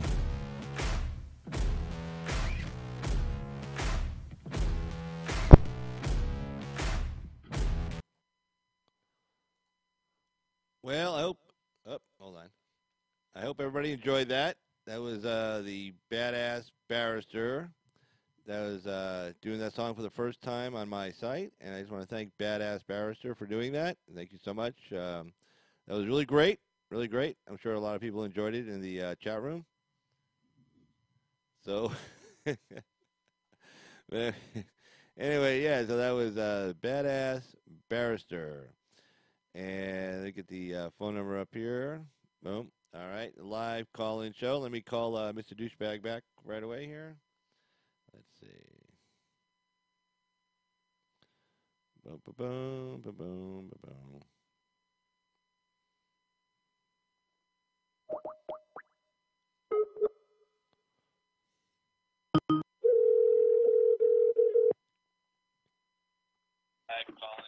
What's up, Carl? Hey, how you doing, Mr. Douchebag? What you doing? All Yeah, it was right. pretty cool. That was pretty cool. Yeah, like he even does that scratching thing with on the records, with the turntable and stuff. That is Barrister. I've never heard of him. Is he freestyle rap or is he like a more old school? Definitely old school. Definitely old school. He's about my age. Oh, okay. Nah, it was me. That was me singing. Yeah. Oh yeah. No, that was good. That was good. I miss rap from the old days. Back in the day when Will Smith and it was just more music. More lively music. You know what I'm saying? It's just. Oh yeah, definitely. I mean, I like a little bit of like Kanye West song "Power." That was good. There was another. Who was it? I'm sorry, I don't follow. I mean, I follow music, but I don't follow a whole lot of the artists. But yeah, I mean, it's it's funny because you don't really hear much from Kanye anymore. I mean, I'm sure he's on Twitter and all, but he doesn't really make the news much anymore. No, he kind of like when that whole thing went down with Candace Owens and the whole Blexit thing and the clothing line and the shoes and the hat and all that stuff. I mean, he kind of got pissed off at her, and then he put out that tweet saying, because I mean, I was watching that live because I was watching a lot of the guys who were at the Young Black Leadership Summit. A lot of those guys were streaming that out live when she announced that, and then she goes, "Oh yeah, you could. This was Kanye West design, on the Blexit, all that." And I guess she didn't have. I guess it wasn't. Two, I guess she didn't have permission to say it was his and to associate him with it. But I think she was under a lot of pressure because a lot of the kids that were there, I don't know, they were either promised that Kanye was going to be there at that Young Black Leadership Summit, or they were hoping he'd be there, and they kept asking about, hey, is Kanye going to be here? Is Kanye going to be here? And then I guess she felt under pressure. I just wish she would have rolled that out. I mean, that was a great weekend. I mean, 400 young black kids, a lot of them YouTubers and stuff, were at the White House and then meeting for like 3 days. I saw a lot of the meetings because, again, a lot of the guys I follow were, young young black conservatives who were live streaming a lot of the speakers and stuff. And it was great. It was fantastic. And I just wish you could have rolled that out on a different weekend and left that event to stand on its own, because it was a great event. And I mean, that's why the mainstream media really scared the hell out of him. He had 400 young black men and women at the White House hanging out with Donald Trump. And, people say, oh, it seemed like it was more like a Trump rally. Well, it probably was. I mean, these guys that were there, I mean, if you watch the YouTube sites, they're all very much pro-Trump. I mean, big time. That's why people who don't follow these kids, let's see what's going on here. I don't know what's going on here. Something's going on. I don't know. Oh, I'm sorry. Oh, somebody's. No. A little technical difficulty on my little production side. No, I was just wondering what the fuck. I'm reading Lilo's. I'm reading. Shout out to Lilo. I'm reading his in the chat. He's. No chat is the same without Lilo. You know what I mean? Oh, without a doubt. No chat is the same without Lilo. No, you got to have Lilo on the chat. But no, I mean, that's why, the mainstream, mainstream media who don't follow these guys that are on YouTube and stuff, they said, oh, their hats were handed out to them when they got to the White House. Well, I know that's bullshit because I watch these guys' sites, and they wear the Trump hats and Make America Great Again hats. They wear them on their. I mean, and a couple of guys were like live streaming while they were at the airport. Going through stopovers and stuff. And they were they had their hats on, walking through the airport. Of course, they get a lot of looks because if you're black, you're not supposed to be wearing a "Make America Great Again" hat. And these young black guys are like people looking at them kind of funny. But I mean, they showed them, they brought their own hats. I mean, all these guys own hats. Some people I saw some of the girls that went out there. They were buying some hats from a vendor, but they weren't. Nobody handed them to them when they got to the White House. They didn't have to. They all had them. I mean, they were definitely wearing their hats when they walked in. Walked in the door, and a couple of the guys didn't even weren't on the list to get in. Like Uber guy, he wasn't on the list to get in initially because it got messed up with the reservations, and so he just went up to he showed up there with everybody else, and he gave his name. He had to go. He had to do a quick background check on him. His name, driver's license, social security number, all that stuff. But he said, yeah. Then they said, oh, come on in. Once they did the background check on him, they said, oh, come on in.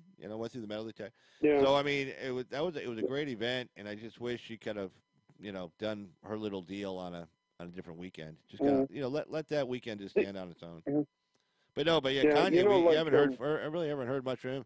I saw he went to. I want to say Uganda. He was in Uganda. He was in Uganda or Tanzania. I can't remember which one. But he was over there, and he's trying to do some kind of a deal with them over there on his the shoes he's promoting and his clothing line and stuff like that. But that's the last time I heard him say anything publicly. Honestly, that was a while.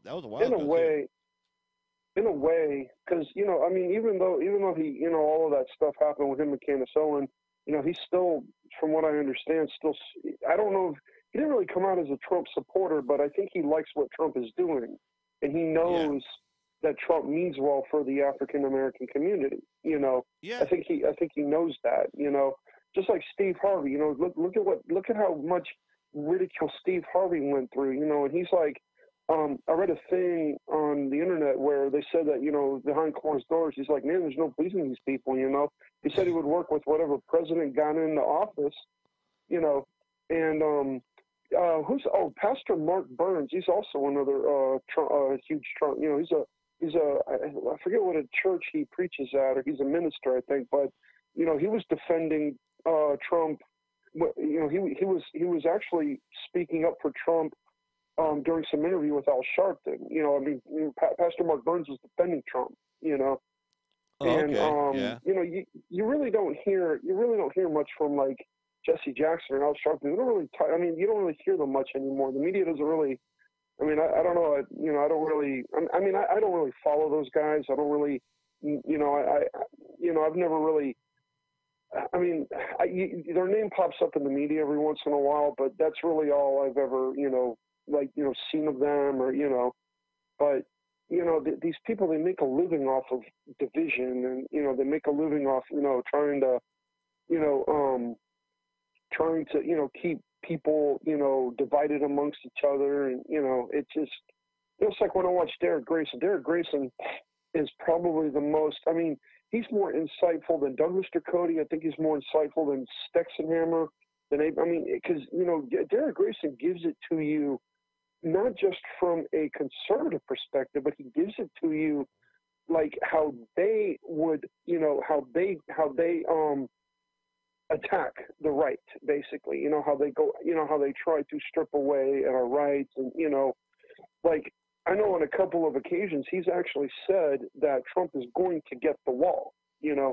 Right. It was in one of his videos. I don't know if you saw that video or not. Yeah, actually, I'm a sub to his site. I watch most of his videos. I don't have time all the time to watch all of them, but yeah, I generally watch most of his videos. Yeah.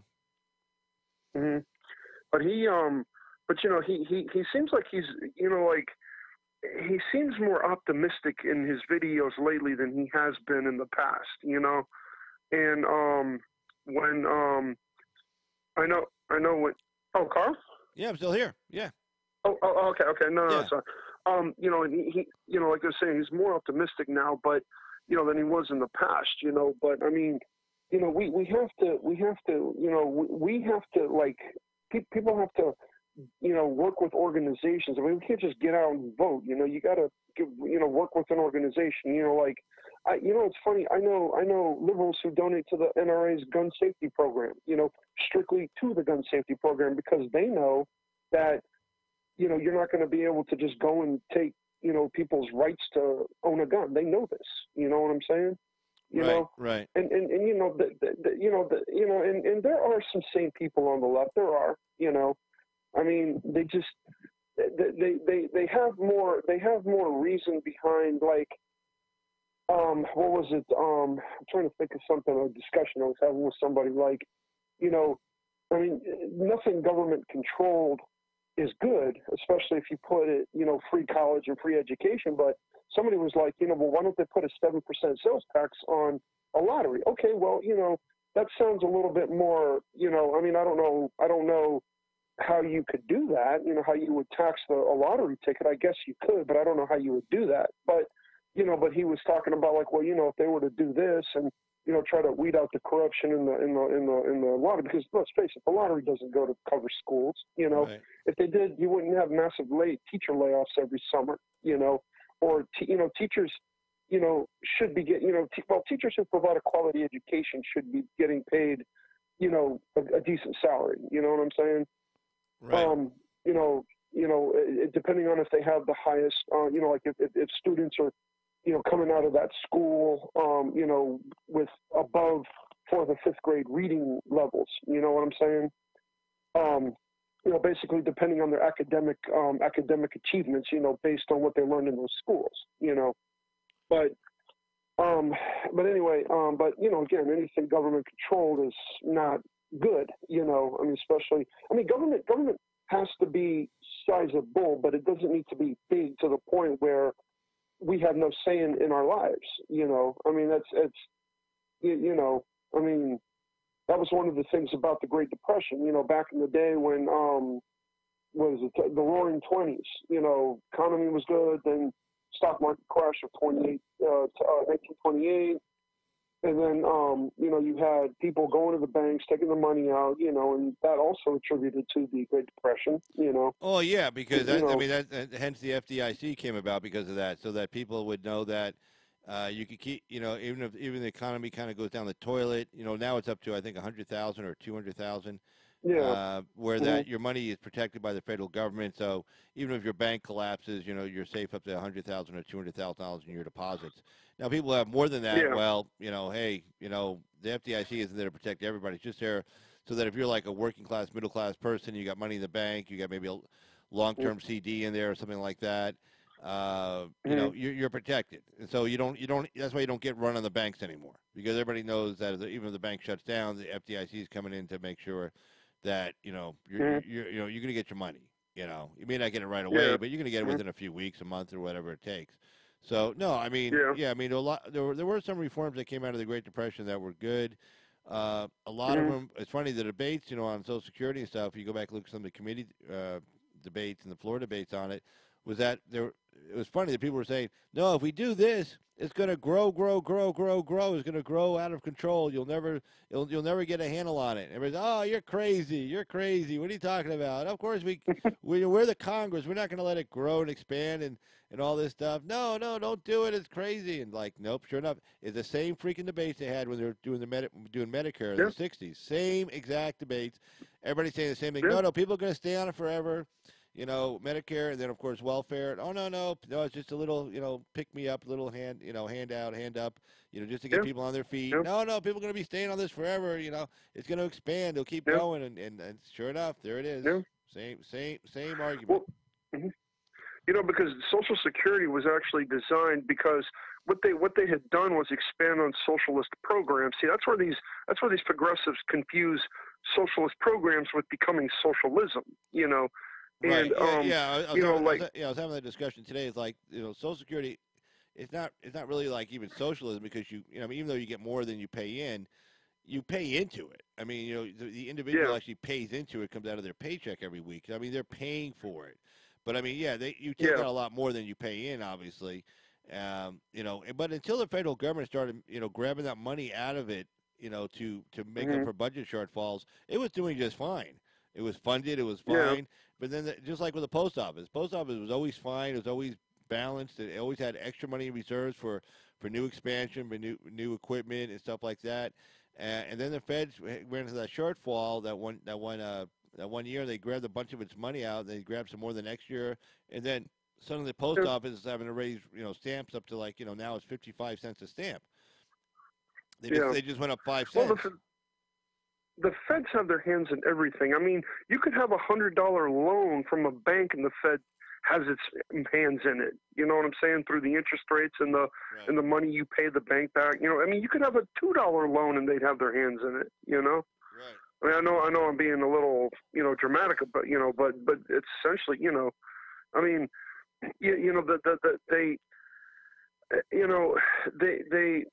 they don't understand that people are just trying to get by. They don't care. Let me put it that way. They don't care.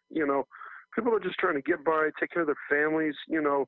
And where these liberals are really going to get a wake. Well, let me rephrase that. Progressives are going to get a wake up call is when the government starts seizing the things they own, because they're not going to go for it right away. I mean, look at what Gillum's policies were, right? Let's raise the corporate tax to 40%, expand Medicare to 800,000 people. What he was going to do was drive businesses out of Florida. Same thing with Stacey Abrams. She was going to, I don't know if Gillum was as radical as Abrams, but, radical nonetheless, but, drive businesses out of Florida, then put the penalty. Well, no, I'm sorry. The taxation that he was doing in the corporations falls to the middle class, Right. But I think both states had a conservative majority. Both have a conservative majority in the Supreme Court, so they would probably. I don't know if he would have been able to do that had he gotten elected. Because they probably could have. They probably would have overturned it. Well, I know what? I tell you one thing. I'm happy we'll never have to find out. But hey, I tell you what. Let me let you go because I promised. I promised Voltron to give him a call as soon as I. He's going to call in. Cool. Awesome. Yeah, awesome. I'm gonna give him a call right now. All right, man. All right. Cool. All right. Hey, you know what? No, you know what? Thanks for the phone call. Your conversations are always like freaking awesome. I actually learned quite a bit when you call in. So hey, thank you so much, man. Oh, you're welcome. You're welcome. And have a great week off. All right, and I'll see you back in the chat. All right, man. I'll see you in the chat. Take care. Bye bye. All right. Okay. Bye. And that was the great douchebag, douchebag. Always great, but he tracks the damn trolls all the time. But let me get a call over here to Mr. Voltron here. Make sure I got the right number. Yep, there it is. Got it. Okay. Boom. All right. Get a phone call to Mr. Voltron here. There it goes. And the phone is ringing. Lalo, give me some more cigarettes. First Chinese barbecue, can I take the order? Yes. Hey, yes. Carl, what's up, buddy? Not much, Mr. Voltron. Funny you should say that. We had barbecue today. Stopped at Famous Dave's Barbecue down in Vegas and picked up some ribs and rib tips and all that good stuff. Nice. Yeah. I love ribs.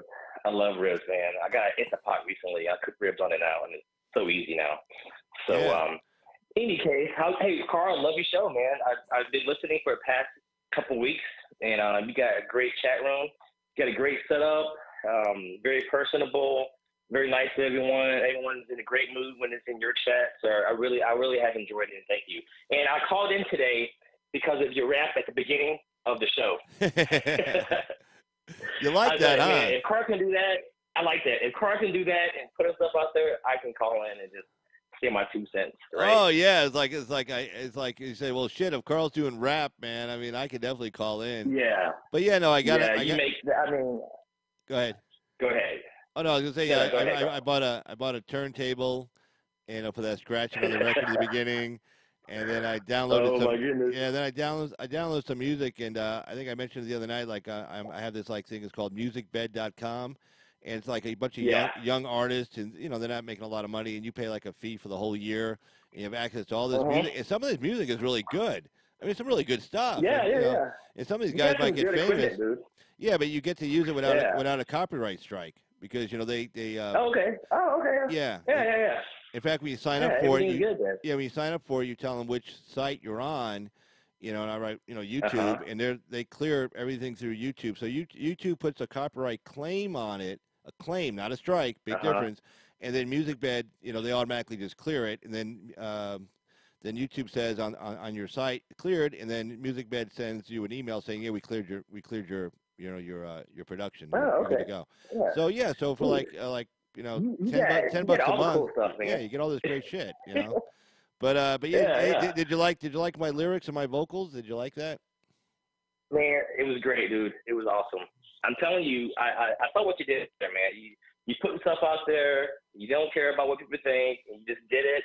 And I was like, if Carl can do it, I can do it. I can just call it. You know, it takes a lot to put yourself out there, and you did it. You know what I mean? No, good deal. But hey, so what do you think about? Did you see the beginning of the show where I showed Matt Christensen's take on Stacey Abrams' response on the State of the Union? Yeah, I saw it. I didn't actually see her whole entire thing. But yeah, I heard part of Matt Christensen's take on it about like the car and like why didn't you just get somebody to give you a ride? It was like a pity party basically. Yeah, I like that show too.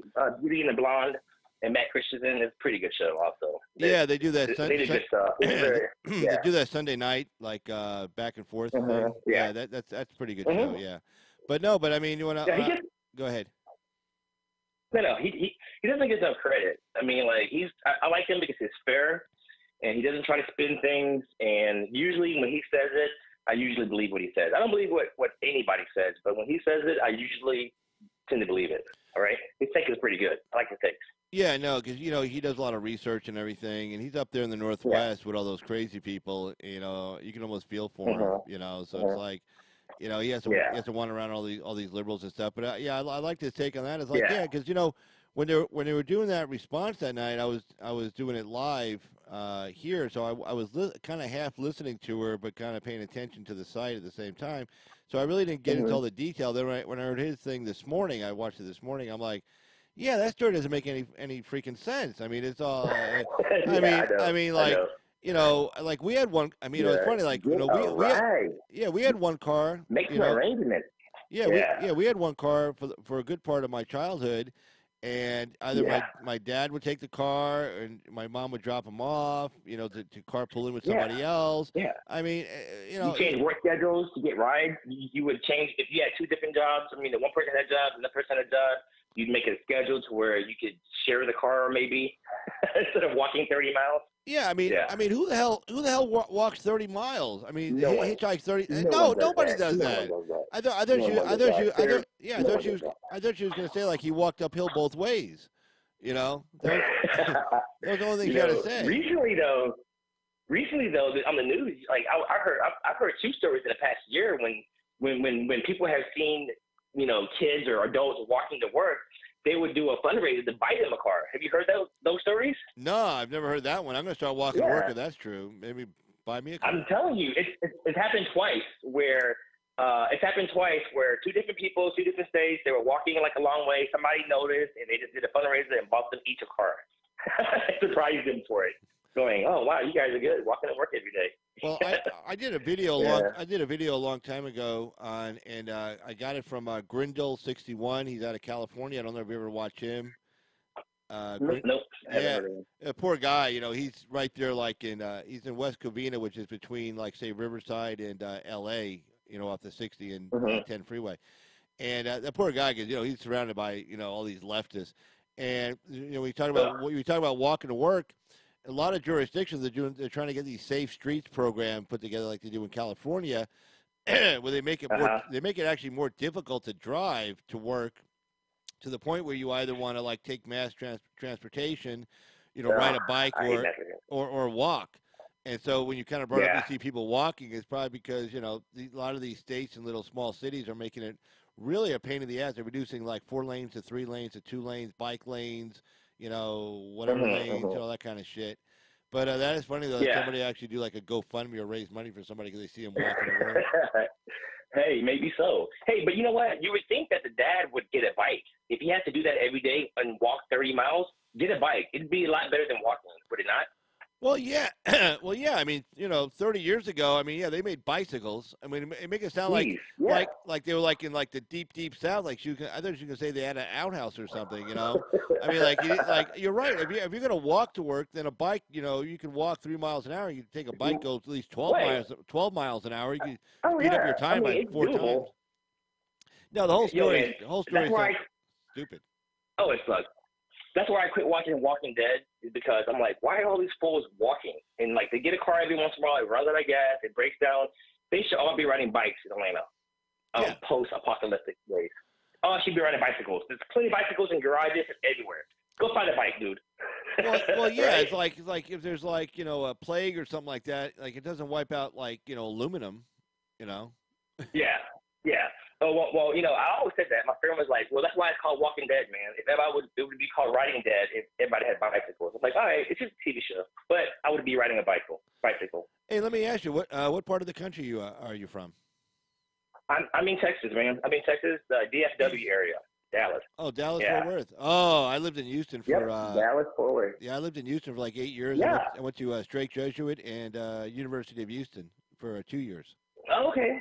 I got family in Houston, man. I go to Houston quite often. I have family there. I have a mom and dad there. I have sisters and whatnot there.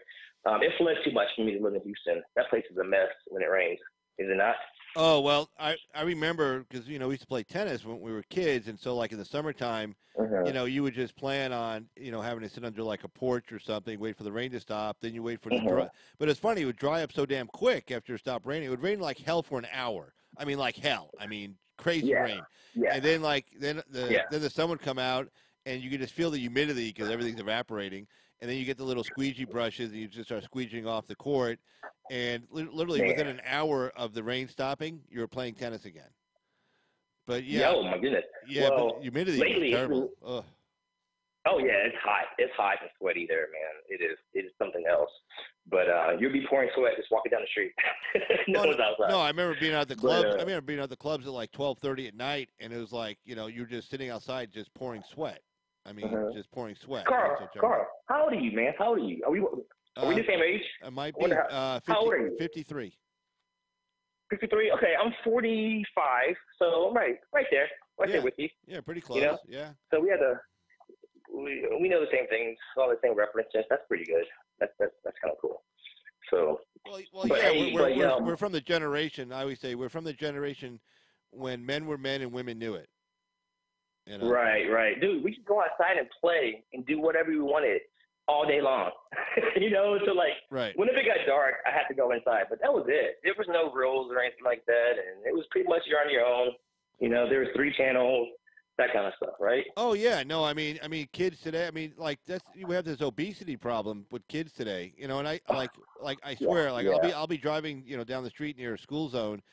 And there'll be some 12-year-old kid that looks like, he weighs like 200 pounds. Oh, yeah. And there's a lot of them. Yeah. That's because they don't go out and play anymore. They don't we used to play whether it was like baseball in the street, softball in the street, football in the street, whatever. Yeah. There's always somebody had a basketball, court, backboard or something. You hated going inside. I mean, you wanted to stay out as long as you could. These kids today, they never leave the house. They eat crap. Their parents don't feed them anything. They get fast food for them. And, I mean, some of these fat kids, when I see these fat kids walking down the street, like 10, 11, 12 years old, I'm like, God, what future does that kid have? I mean, when that kid turns like 20, how much is he going to weigh then?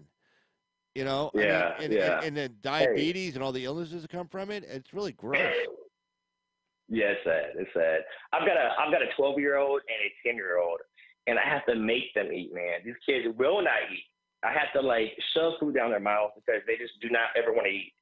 So I have the opposite problem. But my son does play Fortnite. That game Fortnite. Have you heard of that? No, what is that? Oh my goodness. Oh, Fortnite. It's online. It's a game that they have on PS4 and other.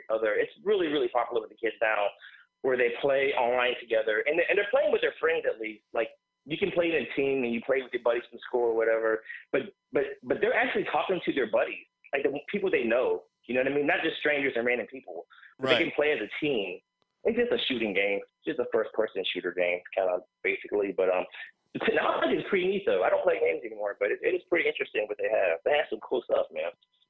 Well, I've never been into the video games. I have a friend of mine who's an attorney also, and I mean he's totally into them. I mean one time, and I went over there to watch football, and it was going to be me, him, and a couple other guys, and they were all upstairs, doing the video game stuff. He had this guy, he had all the high tech shit.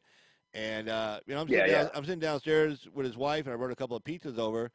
And I'm like, "Hey, where the hell is everybody?" And they're like, "Oh, they're up." And she's like, "All you can tell she's pissed. You can tell she's pissed. I mean, she's but she can't do anything about it. She's they're upstairs." I'm like, "Oh, okay." And she wasn't happy. Well, He could be doing worse things, man. But no, technology is crazy if you think about the advancements that have been made since we were kids, right? I mean, it's mind-boggling almost. I mean, I do like it though. I do like the technology. You know, I have all the gadgets and tech stuff and everything, but I don't get into it too much. I still like to talk to real people. you know, I have friends. Yeah, you know, no. even tonight, the reason, yeah. Yeah, I mean, the biggest I've gotten in technology, like I had a flip phone forever.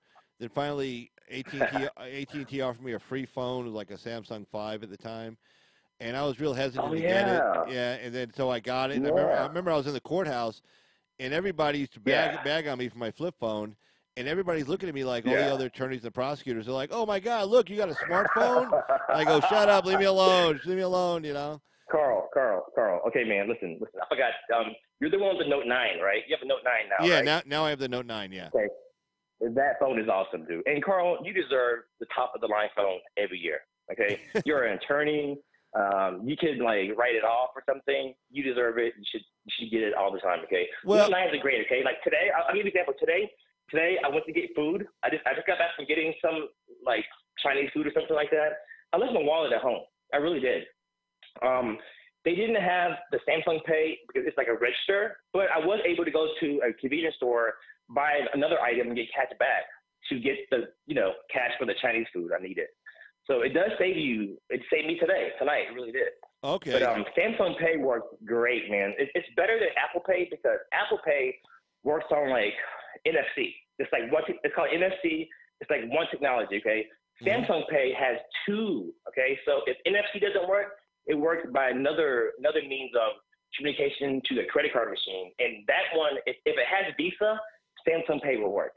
If it accepts Visa, Samsung Pay will work on a like a swipe machine. Well, I know, but right? is there like okay, So I hate credit cards. I don't have any credit cards except the only credit card I have is the one linked to my checking account. If I don't have the money, I don't buy it. Yeah, I mean that's all you need. Yeah, I don't buy it. So I mean, does Samsung Pay get accepted like where my credit card doesn't get accepted, or does because yes. I mean, okay. So what you do is that you have a virtual credit card. You put your credit card information into your phone, and then whenever you pull up your credit card through your phone, you'll see like a picture of a credit card, and you just hold it over the credit card machine. It'll like beep or something, and it'll just take it'll act just like a credit card, like you swipe, but it's not a real swipe. It's actually safer than a real credit card. Okay, so the reason why is that those data breaches that they had at Target. Yeah. When you use a credit card, that has your credit card information. Okay, but when you use this Samsung Pay, it creates a 4-digit temporary code that acts like a credit card number. So they would never have your actual credit card number when you use Samsung Pay. Oh, I see. Okay, see, it's another added security. Yeah. Right. So in other words, it's even safer than a real credit card. It's even safer than a real credit card. But that's because for the longest time I didn't use it either. I always had it. I had a Samsung S7, and I was like, I don't want to use that thing. I feel like it's gonna be a data breach or something. But when I started reading into it, they say that it's even safer than a real credit card because they would never have the stores would never have your information.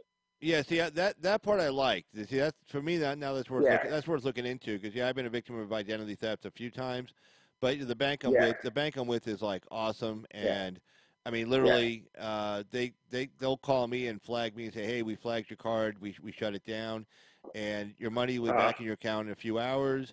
And you'll have a new card in 5 business days. Twice it's happened, and it was never 5 business days for the new card. It was like 2 days. I mean, literally like 2 days I had a brand new card. Yeah. So. But it's nice. Do you have PayPal? Oh yeah. Do you own PayPal? Yeah. Well, I don't accept money on PayPal. I don't take money, but I mean, like, I use PayPal to buy stuff and things. Yeah. Okay. So if you have PayPal, you can connect PayPal to your Samsung Note 9. Just like a credit card, okay? Oh, okay. I have PayPal on my phone too. Yeah, so the PayPal can act like a credit card, just like a Visa will act like on your phone.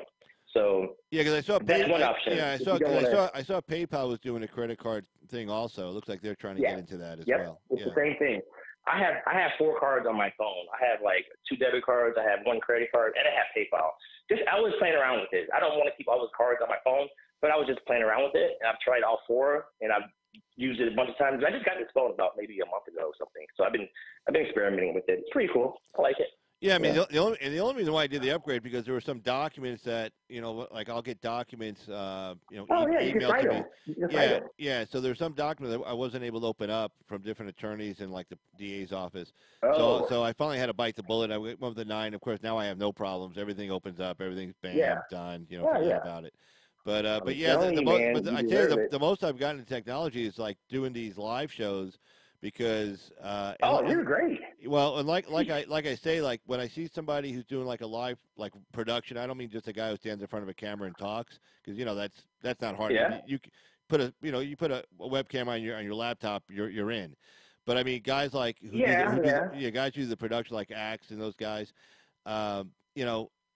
I used to watch some guys when they would mess up on their live production. I go, oh, what an idiot. Well, let me tell you, I don't say that now because when you do one of these live productions, there's so many different things that can go wrong.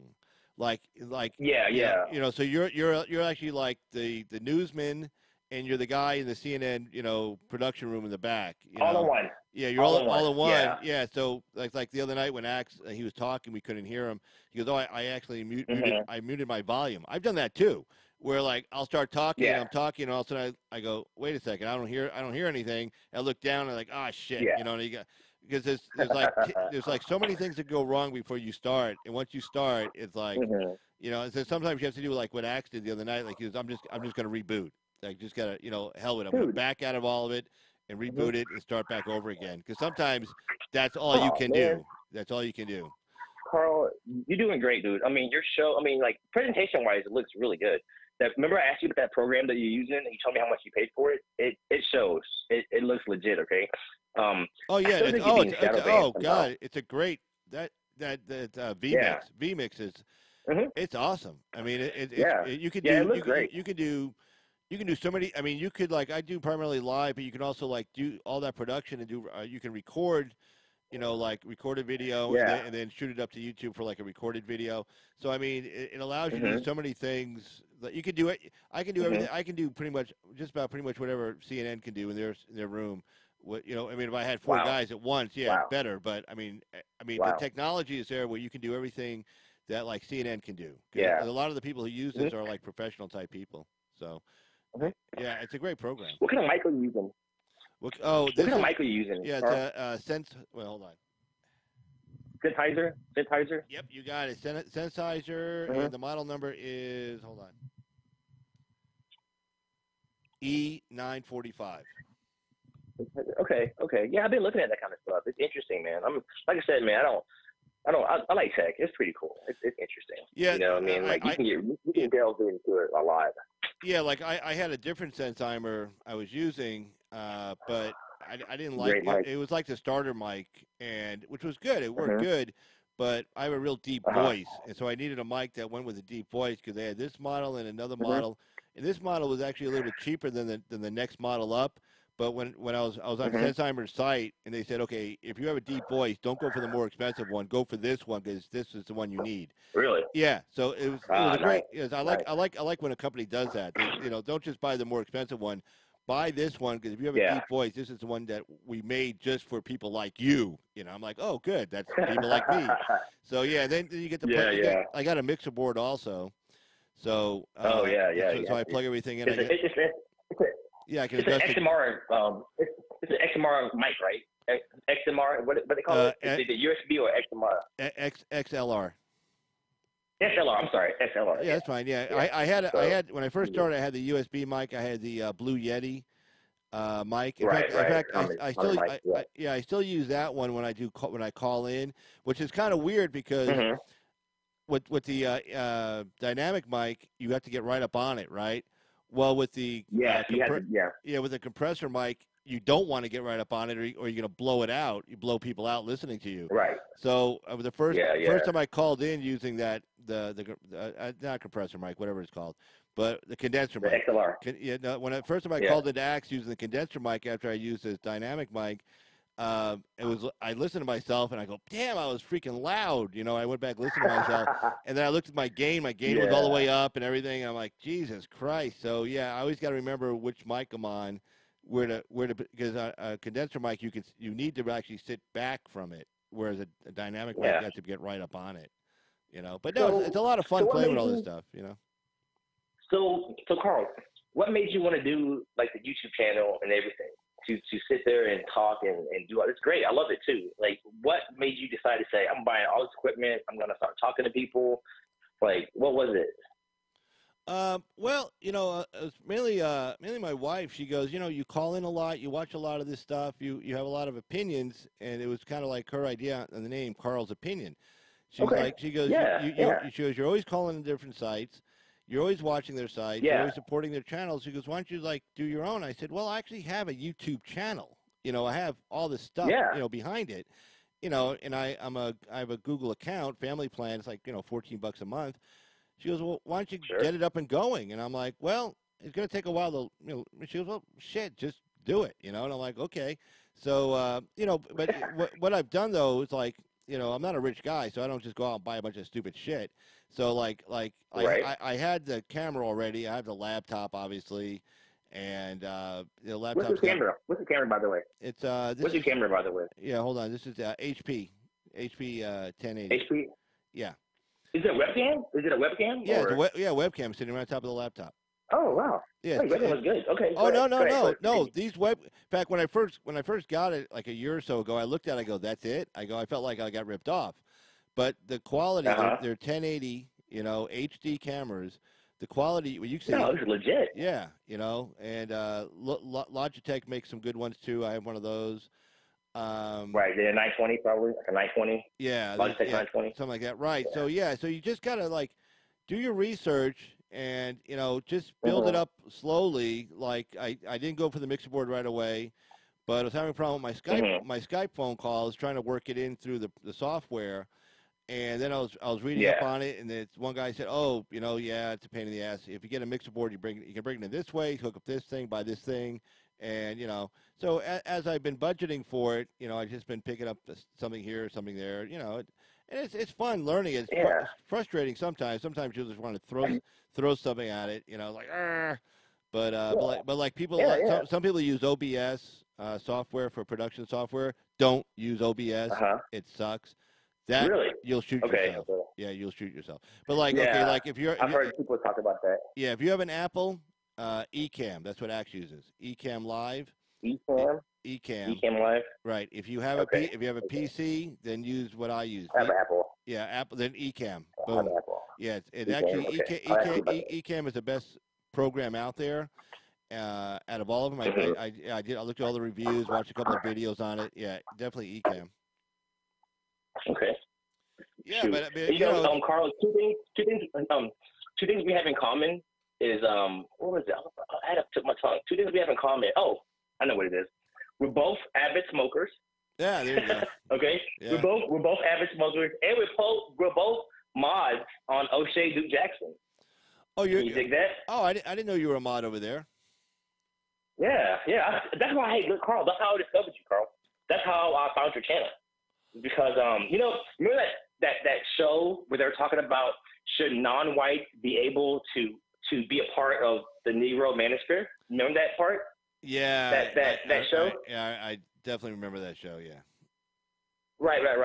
So like you were donating, and it was like you were donating, and he made you a mod right then. Remember?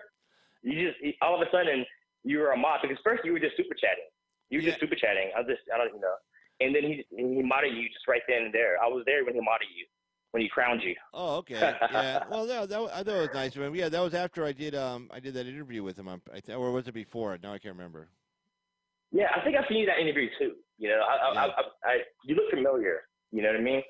So I was like, yeah, man, Carl's a cool guy. Carl, very open-minded. That was actually a really good interview because, well, it's funny because when I sent a chat in there because when I read the title of the show, I thought he was in trouble for paternity fraud, the way he wrote the title. Okay. Like, I'm being sued for paternity fraud. And I'm like, oh, shit. So I sent him a chat saying, hey, man, if you're in trouble, I'm an attorney.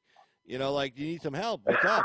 Right. So he read the chat as to mean like, hey, I'm an attorney. I can probably offer some advice on the show, which I really didn't mean that. I meant like I thought he was in a jam. So he goes, oh, I'm going to put you on the show. And I'm like, oh, cool. Okay. So it was kind of nice. It was kind of nice.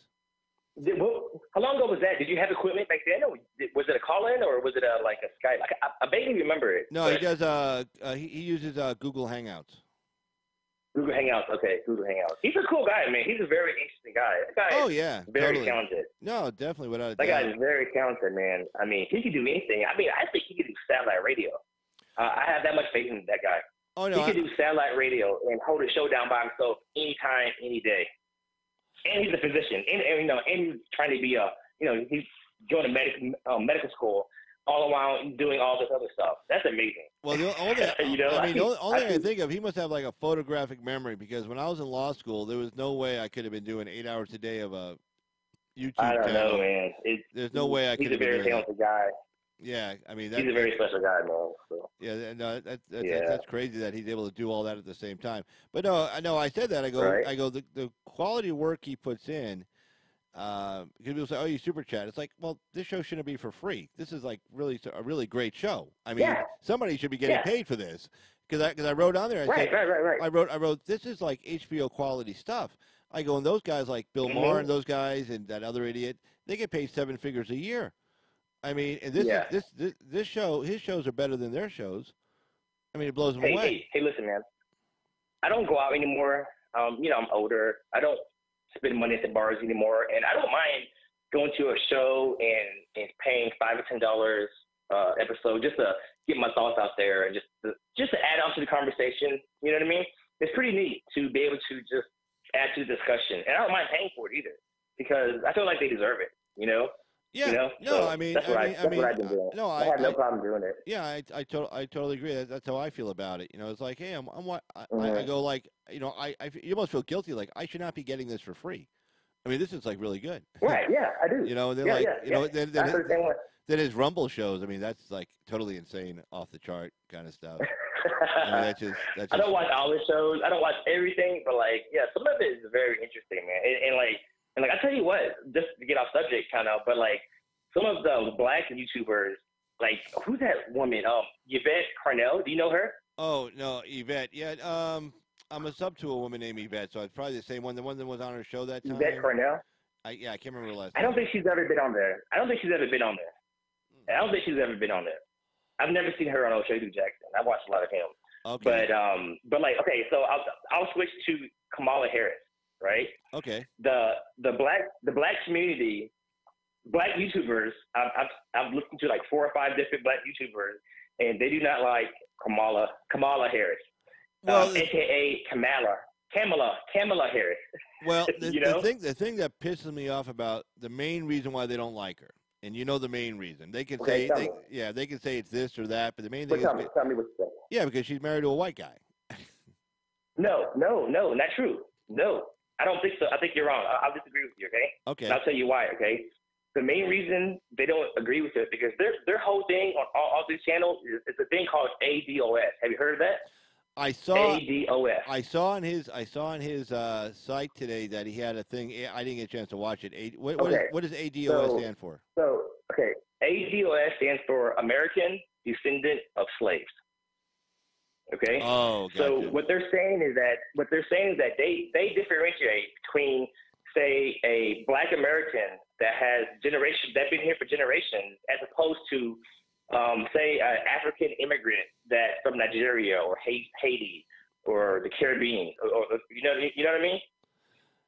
And what they're getting mad about is that these Black immigrants are coming in and they're going to their Black colleges, they're taking up scholarships, they're getting affirmative action. Oh, movie roles. Movie roles. Yeah. Hey, and guess what? A lot of anchors too. A lot of these reporters and these TV personalities are not ADOS. They're speaking from a position of, hey, I'm an African American, right? Yeah. Because it's a term that's kind of used if you're Black and you live in America, you're African American. But they're saying, whoa, wait up a minute. You're not African American. You just got here, or you know what I mean? And they're actually correct. I do see their point. Man. Well, no, I don't. I don't. Well, no, actually, I still disagree with you. I think they will say that, but tell me why. I've watched so many shows where they go after people. The one lady whose name was Yvette, it must be a different Yvette. She was in an interracial relationship. She had a kid by this guy. Then they got divorced, Okay. and then she got remarried to a black guy. And they were jumping all over her ass. And and I was on Prophet of Thought show, and he called me he said, "Oh, you're a swirler, or your wife's a swirler," because I'm married to a. Oh, I know who he is. Yeah, I'm married to a black woman, and I'm like, what the shit? Oh, you are? Okay, I didn't know. Yeah.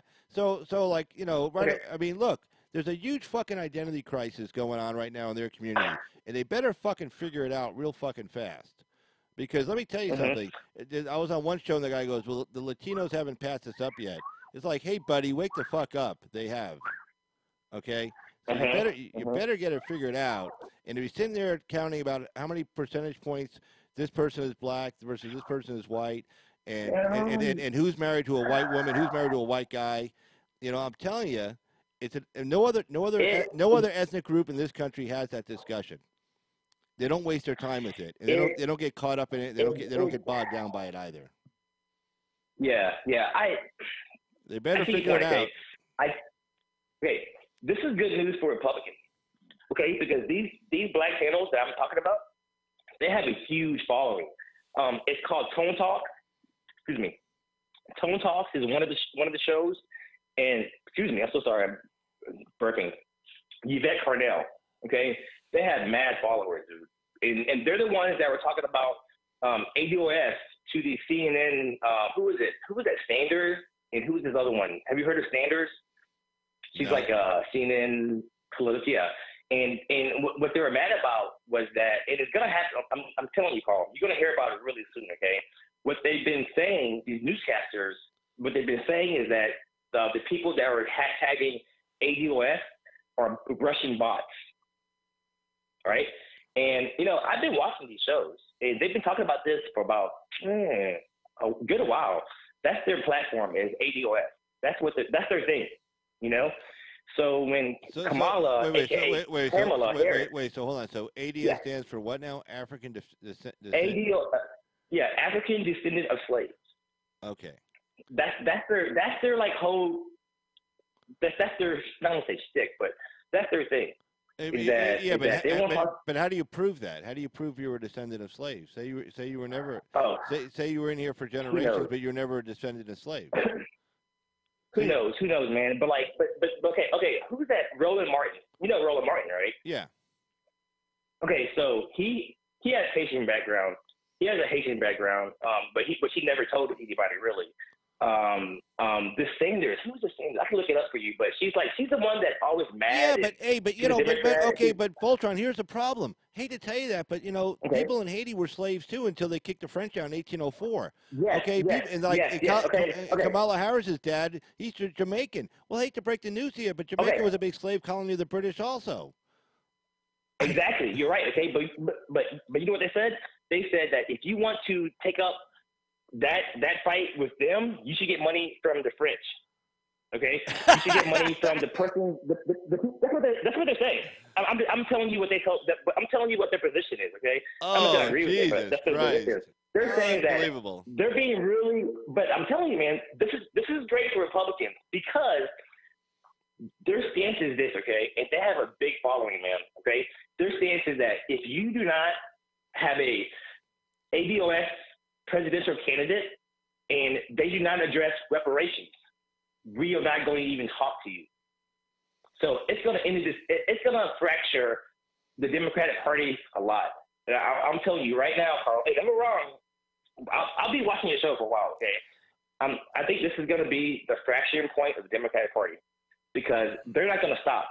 They are not going to stop. They're going to bring it up. They're talking about going to Kamala Harris's rallies and talking about this kind of issue and making her respond to it. They're saying that. Okay. This is the funny part. Okay, so I guess if like her dad's from Jamaica, so he has to go to the British to deal with that.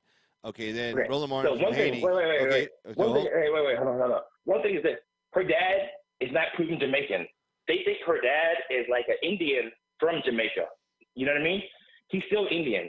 So it's not proven yet that he's Jamaican. But go ahead. Go ahead. Wait. So they think he's Indian. He's not black. Right. They think he's like he's like maybe a quarter black, but mostly Indian, and he looks it as well because actually, if you look at Jamaican history, there is like a population of Indians that migrated to Jamaica for whatever reason. Okay. And that's him. All Go right. ahead. But anyway, okay, forget him for a second. So a regular Jamaican guy. Okay. So a regular Jamaican guy that moves to the United States, whose family, who is a descendant of slaves from the British, albeit the British gave up their slaves a lot quicker than we did. You know, it was like 1805, 1813. I don't know, whatever. So anyway, okay, so if you're from the British Commonwealth and you're a descendant of slaves from there, you have to take it up with the British, and then of course the French. You got to in Haiti, Martinique, I guess. You got to take it up with the French, and then here's the deal. Say you're a descendant of slaves, but your family were slaves prior to 1783. So do they still take it up with the British, or do they take it up with the Americans because the Americans continued slavery until 1865? I don't know, man. I think that, I mean, I don't know. I think they're talking about the ones that are the point is, okay, here's the point. The point is, you don't know, and guess what? They don't know either.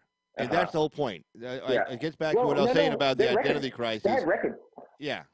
They had records. They had records, actually. No, but even in this country, okay, if you were a descendant of slaves prior to the United States becoming the United States, or like even the Articles of Confederation, you know, in 1783, 85, whenever we did that, before 1789. Oh, before, right. So, before then we were a British colony, okay, and we were under British colonial rule. And before then, if you were a slave, you were a slave of Britain. So if you're a descendant of slaves, and those slaves were brought here prior to 1785, are you still an African, a descendant of slaves, United States, or African descendant of slaves, Great Britain? You got a great point. That's a great point. Well, no, the point is, it's really fucked up. They really need to get away from all this stupid shit and just look at the policy. Yeah. And I was like, okay, is Kamala Harris, she got good policies that are going to help you? Not your group, but you. Well, is she going to do something good for you and your family? So put that aside, because we know the Democratic Party is about dating politics, right? That's all they're about. I mean, they're about intersectionality and those kind of politics, which is full crap. I agree with you. But what they say about Kamala, a.k.a. Kamala Harris, is that her record as an attorney general was pretty bad. She used to put in jail. It's like she had like a little new law where she was putting people in jail for truancy. The parents, actually. She was putting the parents, the kids of parents that are truant to school in jail. Did you hear about that one? No, great idea though. That's an excellent idea. Yeah, I mean, okay, so as a Republican, we say great idea, right? Yeah. But as a Democrat, they go, oh hell no! All you're doing is putting in jail black single mothers and stuff like that. You know the funny thing. No, I totally get it. But see, the funny thing is you cannot win. I don't give a shit what anybody says. You cannot win the presidential election with just your base. You have to get independents. That's why I like that CBS poll from the State of the Union, where it showed 82% of independents like the speech from the president, because you need the independents. You're not going to win with your base. Okay, if that was true, Hillary Clinton would be president right now because she had her base. She just didn't win with it. Okay, so I mean, here you have. Okay, look, here you have a Democrat. Okay, and if the base stays on board, she can reach across the aisle and say she can go to Iowa and say I'm tough on crime. Okay, and grab a lot of the people in Iowa. She can go to New Hampshire. I'm tough on crime. She can go to the South. I'm tough on crime. Okay, and that, but yet, oh no, she disqualified because she did the unheard of thing of holding parents accountable for the behavior of their children and locking up the parents when the kids were truant and not in school. Okay, so I mean, here's somebody who might actually be able to win a general election because she can reach across the aisle and get those votes, and they're going to sabotage her. To what end? I mean, I love it. It's so freaking stupid. It's unbelievable. Okay. And they're going to do it. That's their plan. They're going to sabotage anyone. It doesn't matter. If it doesn't matter if even the ADOS. If they're not, okay, and they're actually pretty smart about it. They're like, we want policy. We don't want to play identity politics. We want policy, you know, and we want to see what you're going to do for us. And okay, remember that that presidential candidate. I don't know who she was, but she was talking about $100 billion in reparations. Did you hear that one? No, I didn't hear that one. I missed that one. There was if you look it up, there was a candidate running that she was talking about giving $100 billion in reparations. Their response was, that's not nearly enough. Wow. Not nearly enough. Wow. $100 billion. And, I don't want to get into that kind of stuff, actually. That's not the reason why I called it anyway. But it's an interesting topic. I find it fascinating. I find it really fascinating. The whole thing is, it's like when we say they have a big following, you say, okay, how many subs do they have? How many viewers do they have? Is it just like does it just appear that it's the loudest people talking in the room, and that when voting time? Okay, look, when voting time comes, okay, and black women vote a lot, okay, and that there's your southern states right there in the Democratic primary, black female vote. That you can't win without it. And you must have it. You have to have it to win. She gets the black female vote. I don't give a shit what anybody says. She gets a black female vote in the South. She probably will. She probably will. Like Democrats vote 90% Democratic anyways. Blacks vote 90% Democrat anyway. So well, no, that number is changing. And I'm saying even without the black male vote, if they're all pissed off for whatever reason. You think it's the ADOS. I think it's the interracial marriage thing. To be honest with you, and I think ADOS just kind of fits in nicely. I think the ADOS fits in nicely to their narrative, but the black female vote is going Kamala Harris's way, and so if she can lock up California, that's March 3rd. That's 1 month after Iowa. Early voting starts 30 days in February 3rd, the same day Iowa caucus goes. If she can lock up California, locks up the South, I don't see anybody catching up to her. In the primary. Let's see, Carl. This is something that we're gonna measure and see what happens in the future, right? Oh no, it'll be great. One thing and I say another thing. I want to see it. Yeah, I am so looking forward to watching this primary because it's you got all these people joining in. You got people like Warren joining in now. The Castro from San Antonio, he's in there now. I mean, this is gonna be fun for us to watch because. We had to go through the pain in 2016 watching 17 guys go at each other. Now we get to kind of sit back and watch them go at each other. So I mean, I'm a political science major, so I love politics. So you are okay. Yeah, cool. Me too. I'm not a political science major, but I like Tulsi Gabbard.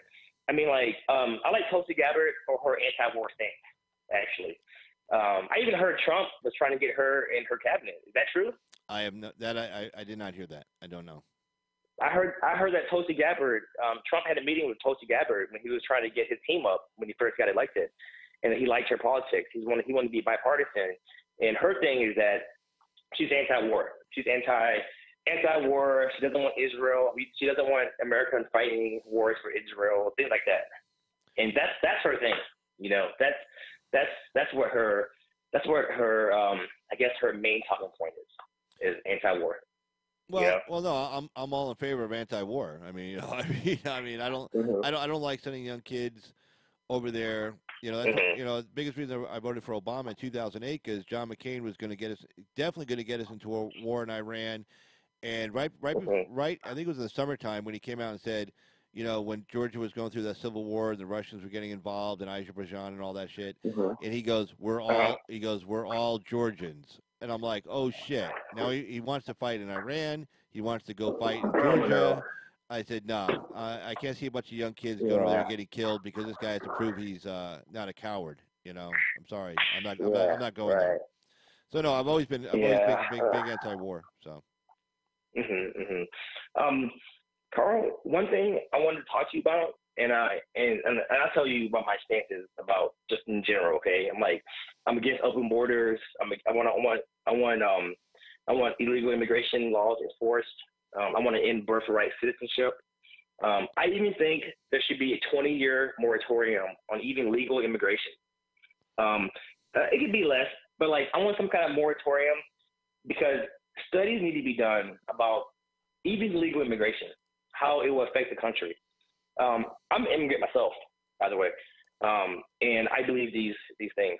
Ann Coulter was right when she said abortion laws and laws like guns, they can be overturned and changed, but once immigration is done, it's done. Is that right? Do you agree with that or no? Because immigration is something that cannot be turned back. What do you mean you can't turn it back? Like if you pass a new law banning immigration? No. Like if you let it go unfettered, there would be a certain amount of people, immigrants or population, because it's all about identity politics. It really is. Because I can meet a white person, a Mexican person, a black person, and agree with them all day long. But the majority of the population is going to vote a certain way, right?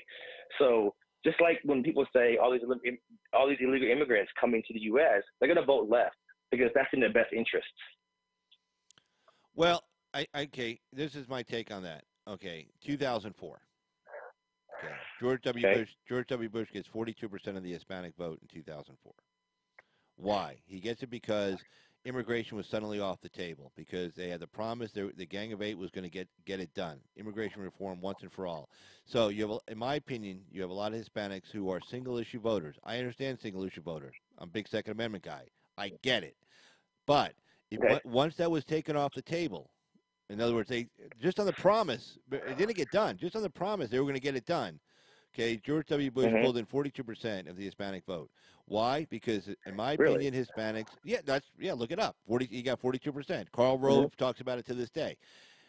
Hispanics, in my opinion, are natural Republicans. Just look. Right, I've heard that before. Look at their values: pro-family, anti-abortion, family, pro-church, their family, they're Catholics.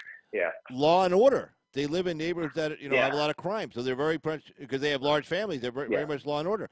Huge amounts of entrepreneurs. Okay, low taxes. Yeah. Boom. Less regulations. Boom. I mean, tell me if you look at the average Hispanic, take away immigration from the debate with an average Hispanic voting person, okay, and tell me where their values don't line up with the Republican Party. Tell me where their values don't line up with the Republican Party. Okay. What I would tell you is this, okay? When you're voting for things that can immediately affect you, okay? So if you just got here, even though you have morals and you have your Catholic and you're anti-abortion, because I'm sure they are, they're Catholic, so they should be. They're still going to vote in a way that lets their family members still come in. They're still going to vote in a way that says, I want more welfare, or I want more gives, or whatever you want to call it. You know what I mean? I agree with you on the first part, what you said. They're going to want more of their family to come in. I get that. Of course, you got, I just got off the boat from Italy yesterday, okay? And I got family who's still back in Italy. I want them to come here. I miss my family. Totally get that. I disagree with you when you said they're going to want more free stuff. I disagree with you on that. I'm telling you. Okay. Listen. I used to live in Corpus Christi. I'm raised in Alabama. I used to live in Corpus Christi, and that's the first time I ever even met a Mexican person. And man, it's really cool because over there, there's Mexicans that have lived there for generations. Oh God, a couple hundred years. Yeah. I mean, they're like Tex-Mex. You know what I mean? They're wearing cowboy boots and Tejano music, and they're all about America. It's different than and I don't want to I won't use it, but anyways, it's the difference between them and the immigrants that just came over and everything. And they even say it, they're like, it makes them look bad and everything. So I mean, I know what you mean. I think eventually you're right. I think eventually, if immigration can be controlled and they assimilate it to American values, it's going to naturally come out about everything you said. Well, that's the whole point. Victor Davis Hanson talks great about this. You ever watch any of his podcast, listen to his podcast, or read his articles? Victor Davis Hanson. Victor Davis Hanson. He writes for National Review. If you go to National Review, you can find a bunch of his articles. And he talks about this really well. And he says, okay, here's the problem. If you just if you're jumping over a wall or a fence and landing here, one, you broke the law immediately. So you are showing maybe not even showing it. You just have a natural disdain for our laws, because the first act you take to get into this country is you broke our law. Okay, and then if you just jump across without going through the citizenship process, okay, you have no chance for assimilation. And since you just jumped across the border, you're illegal. You got to kind of hide out. So who do you hide out with? You don't want to assimilate into a white community. You want to hang out with a whole bunch of other people who look like you. You can kind of blend in. Right. So that's what creates Yeah. like these like, if you will, like these Hispanic ghettos where they're all speaking Spanish, they're not speaking English. Where a large amount of the population in California, I think one out of, I can't remember the number was, Hanson talks about it, speaks Spanish in the home. Yeah. So I mean, that's what happens. Yeah. So if you put together some kind of immigration reform that actually works, that has okay, like Tucker Carlson had this guy on. He goes, look, we do $1 million a year right now. He goes, you tell me what the number is. You know, get with the Chamber of Commerce, just like you were saying, get with the Chamber of Commerce, get with these people, industry leaders, you know, whatever, local community cities. Say, how many do we need? How many can we assimilate, you know, to grow the economy and whatever we got to do? Just give me a number. If it's 3 million, I don't care. But after 3 million, they come through the legal process. Nobody can come in illegally. Yeah. So and once you do that, then all those problems with like voting left, looking for free shit, because they get over here and they do just like the big Democratic machines did, like on Dinesh D'Souza's movie that he showed, like when the Irish got off the boat, the Italians got off the boat, you know, the Democrats grab them, you know, the party bosses, okay, here, we'll give you a place to live, give you this, get you a job. Now, in election time, they could knock on the door, they grab you, take you to the polls. He goes, that's kind of what, it's the same exact thing still going on.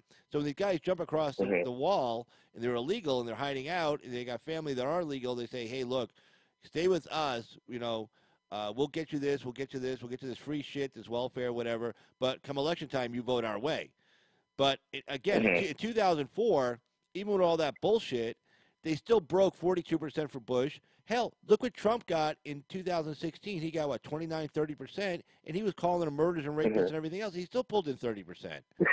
So, no, what I'm saying is, if he could still pull in 30%, and Bush got in 2004, what, 15 years ago, pulled in 42%, that number could easily go over 50 if you get immigration done. If that single issue goes away. Maybe Bush had Jeb, though. You know, Jeb is very into the Mexican culture. He has a Mexican wife. Maybe that helped. You think that helped? No. I'm telling you what it was. Carl Rove talks about this all the time, how they did it. And he goes, how we did it, we got immigration away as a single issue. And if you get the single issue voter out of them, they vote. They're natural Republicans. Right. That sounds promising. I love to hear that. I'm glad to hear that. I've heard that before in a sense, you know, but like I didn't know the stats were like that. I did not know the stats were 40% for Bush back when you stated. So I did not know that. Yeah. So that's promising. I love to hear that. I'm glad to hear that. No, that's probably the biggest reason why he beat Kerry in 2004, because he pulled in such a big number of the Hispanic vote, because that was supposed to go, you know, like 25% Republican, 24%. They pulled in 42. Yeah. And you know what? I'll tell you what, man. Mexicans, I don't care what you say, they are kick-ass workers, dude. They work so damn hard. Do they not?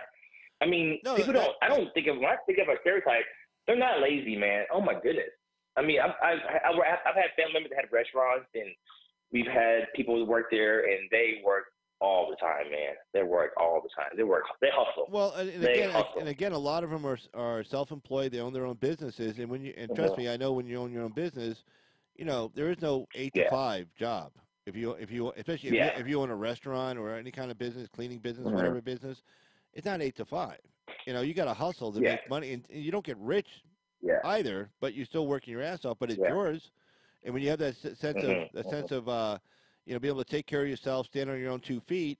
I mean, those are all Republican. Those are all Republican talking points. I mean, it's right there. Yeah. So the vote's there. We just gotta go get it. Yeah. Hey, I like it. I like your game plan. You know, I want to hear this. I enjoy talking to you, Carl. Besides immigration, I think the next biggest issue after immigration will be internet censorship. Hey, that thing's a mess, dude. That is a mess. Oh my goodness, I can talk all day about that, but I don't want to monopolize your time. But after the internet citizenship, I can talk about that for a second and take your other calls. But there's one topic I'll save it for the next call. It's one topic that I want Carl's opinion on this. It's been really getting to me for the past year. I mean, it makes me not sleep sometimes. Okay. But we don't have to talk about it today. I want to get to know you, and and be a good caller and all that good stuff. But internet citizenship is crazy too. But this other topic I want to talk about one day is something that's very disconcerting to me.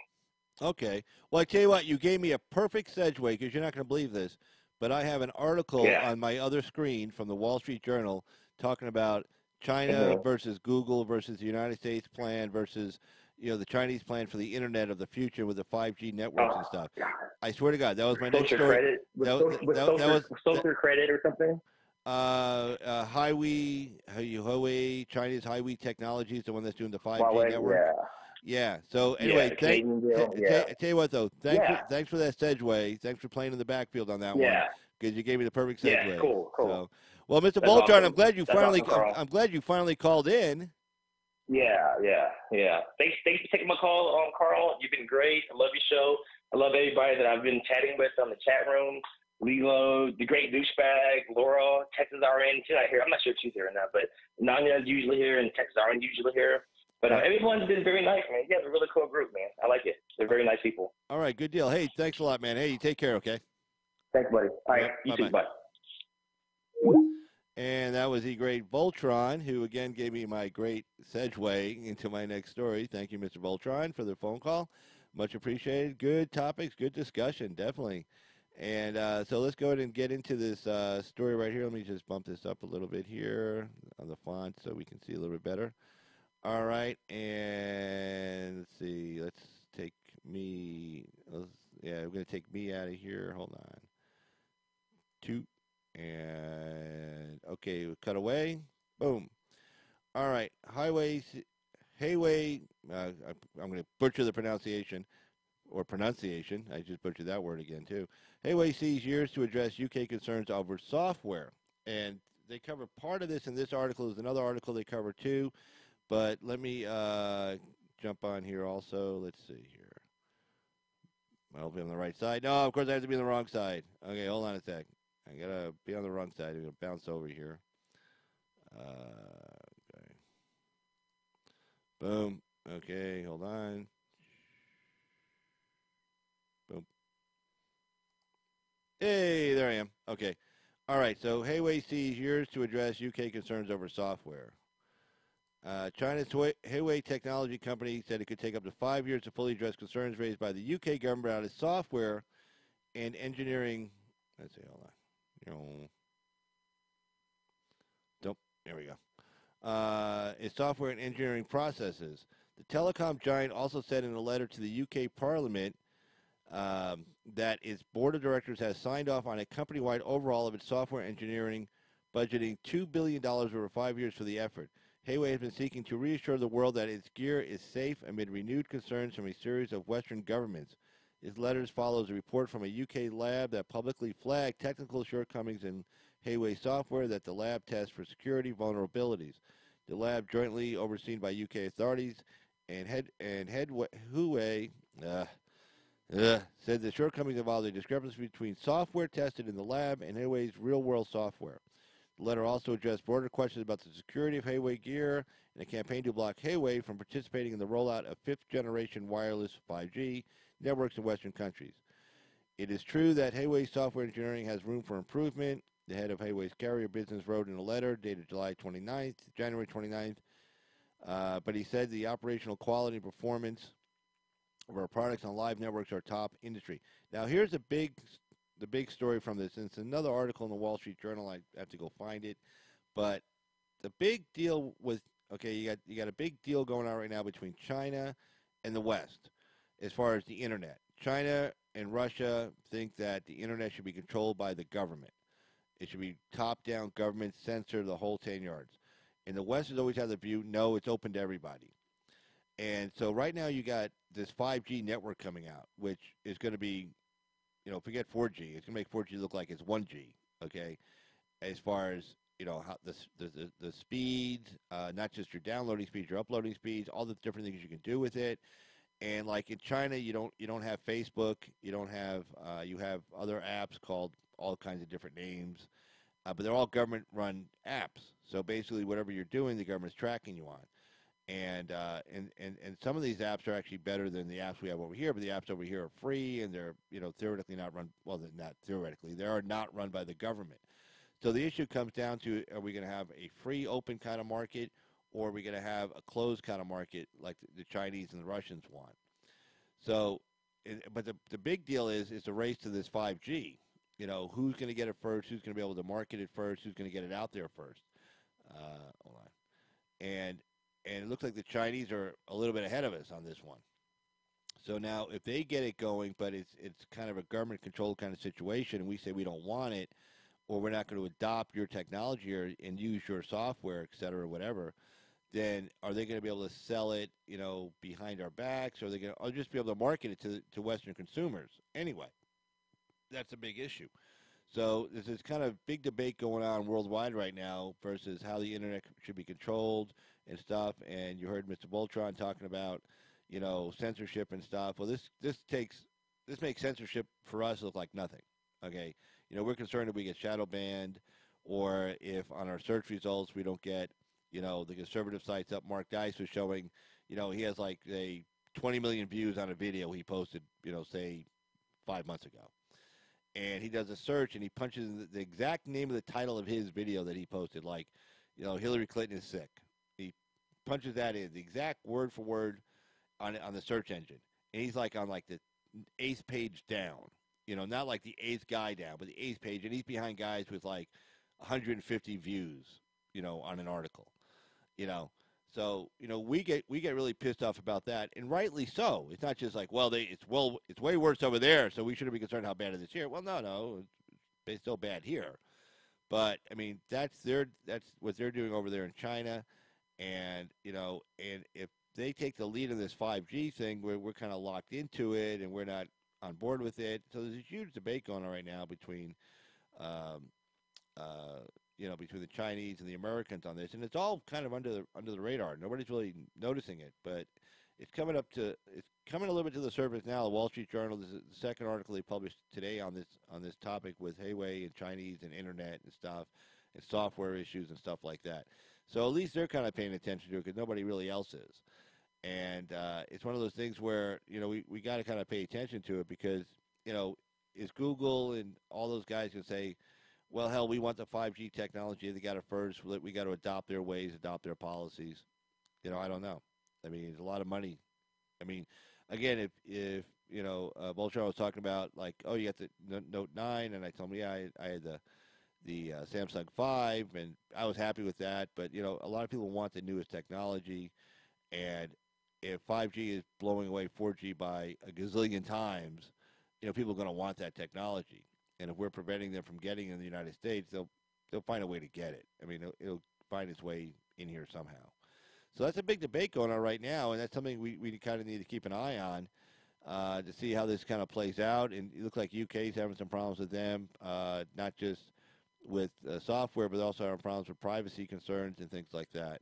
There was the Chinese government, the Chinese government's running the software, and they're tracking all of our movements. They're tracking all of your movements. They're learning more about us. They know, they can use stuff, against certain business leaders or politicians, for blackmail or extortion to, get them to vote they want them to vote, or, who knows what. Those are real serious policy implications. So that's something we really need to take a look at. So, I mean, it's an important story, and I'm glad I did get to talk about it tonight. I must admit I'm not a big technology guy, so I don't know all the ins and outs of it, but it's something that we need to pay attention to. This whole 5G thing coming up, the whole thing between Chinese and American, European,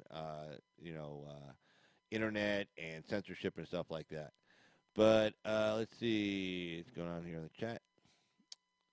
Oh, 5G is real time. Okay, it looks like instantaneous. Okay, that's what it is. Woo.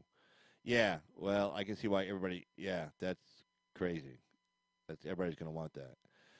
Wow. Okay. But anyway, tell you what, I am going to say thank you to everybody in the chat room, and great night, great discussions tonight, great topics. And thanks for everybody who called in. Much appreciated. Mr. Douchebag, Mr. Voltron, the one troll, even he was funny. I was just waiting for that phony Southern accent to give way, and Yeah, but yeah, that's funny. So yeah. But anyway, but I just want to thank everybody and thanks to all the people who'll be watching later. And I'll cut you guys off with some music here. I won't submit you to my rap song again, so you don't have to worry about that. But let me get some music here for you guys to listen to. Let's see if I find it here. Boom and music. Where are you?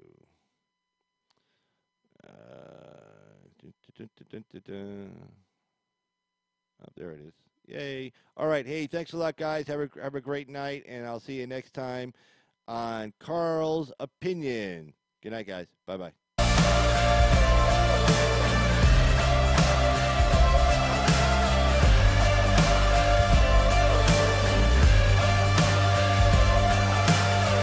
These walls, they're mine. You better prepare for the thunder. I'm about to even the score. Get ready, like nothing you've seen before. Get ready, I'm about to even the score. Get ready, like nothing you've seen before. Get ready, yeah, I'm about to even the score.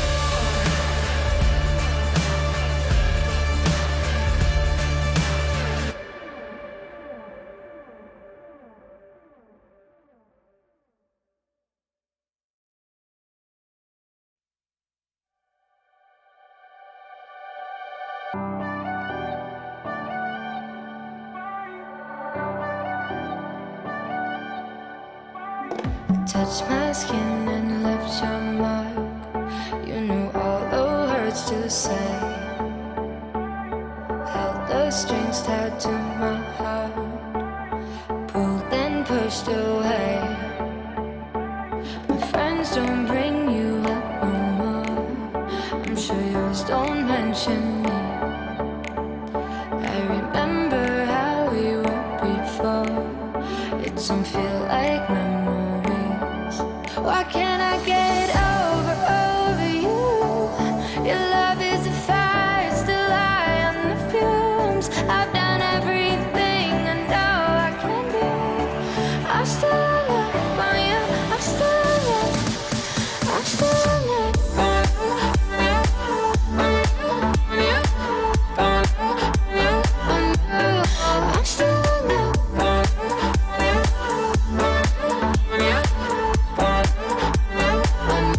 Why can't I get over you? Your love is a fire, still high on the fumes. I've done everything I know I can do. I'm still alive on you. I'm still alive. I'm still alive.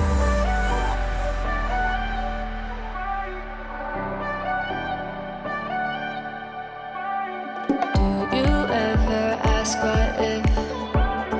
Do you almost call?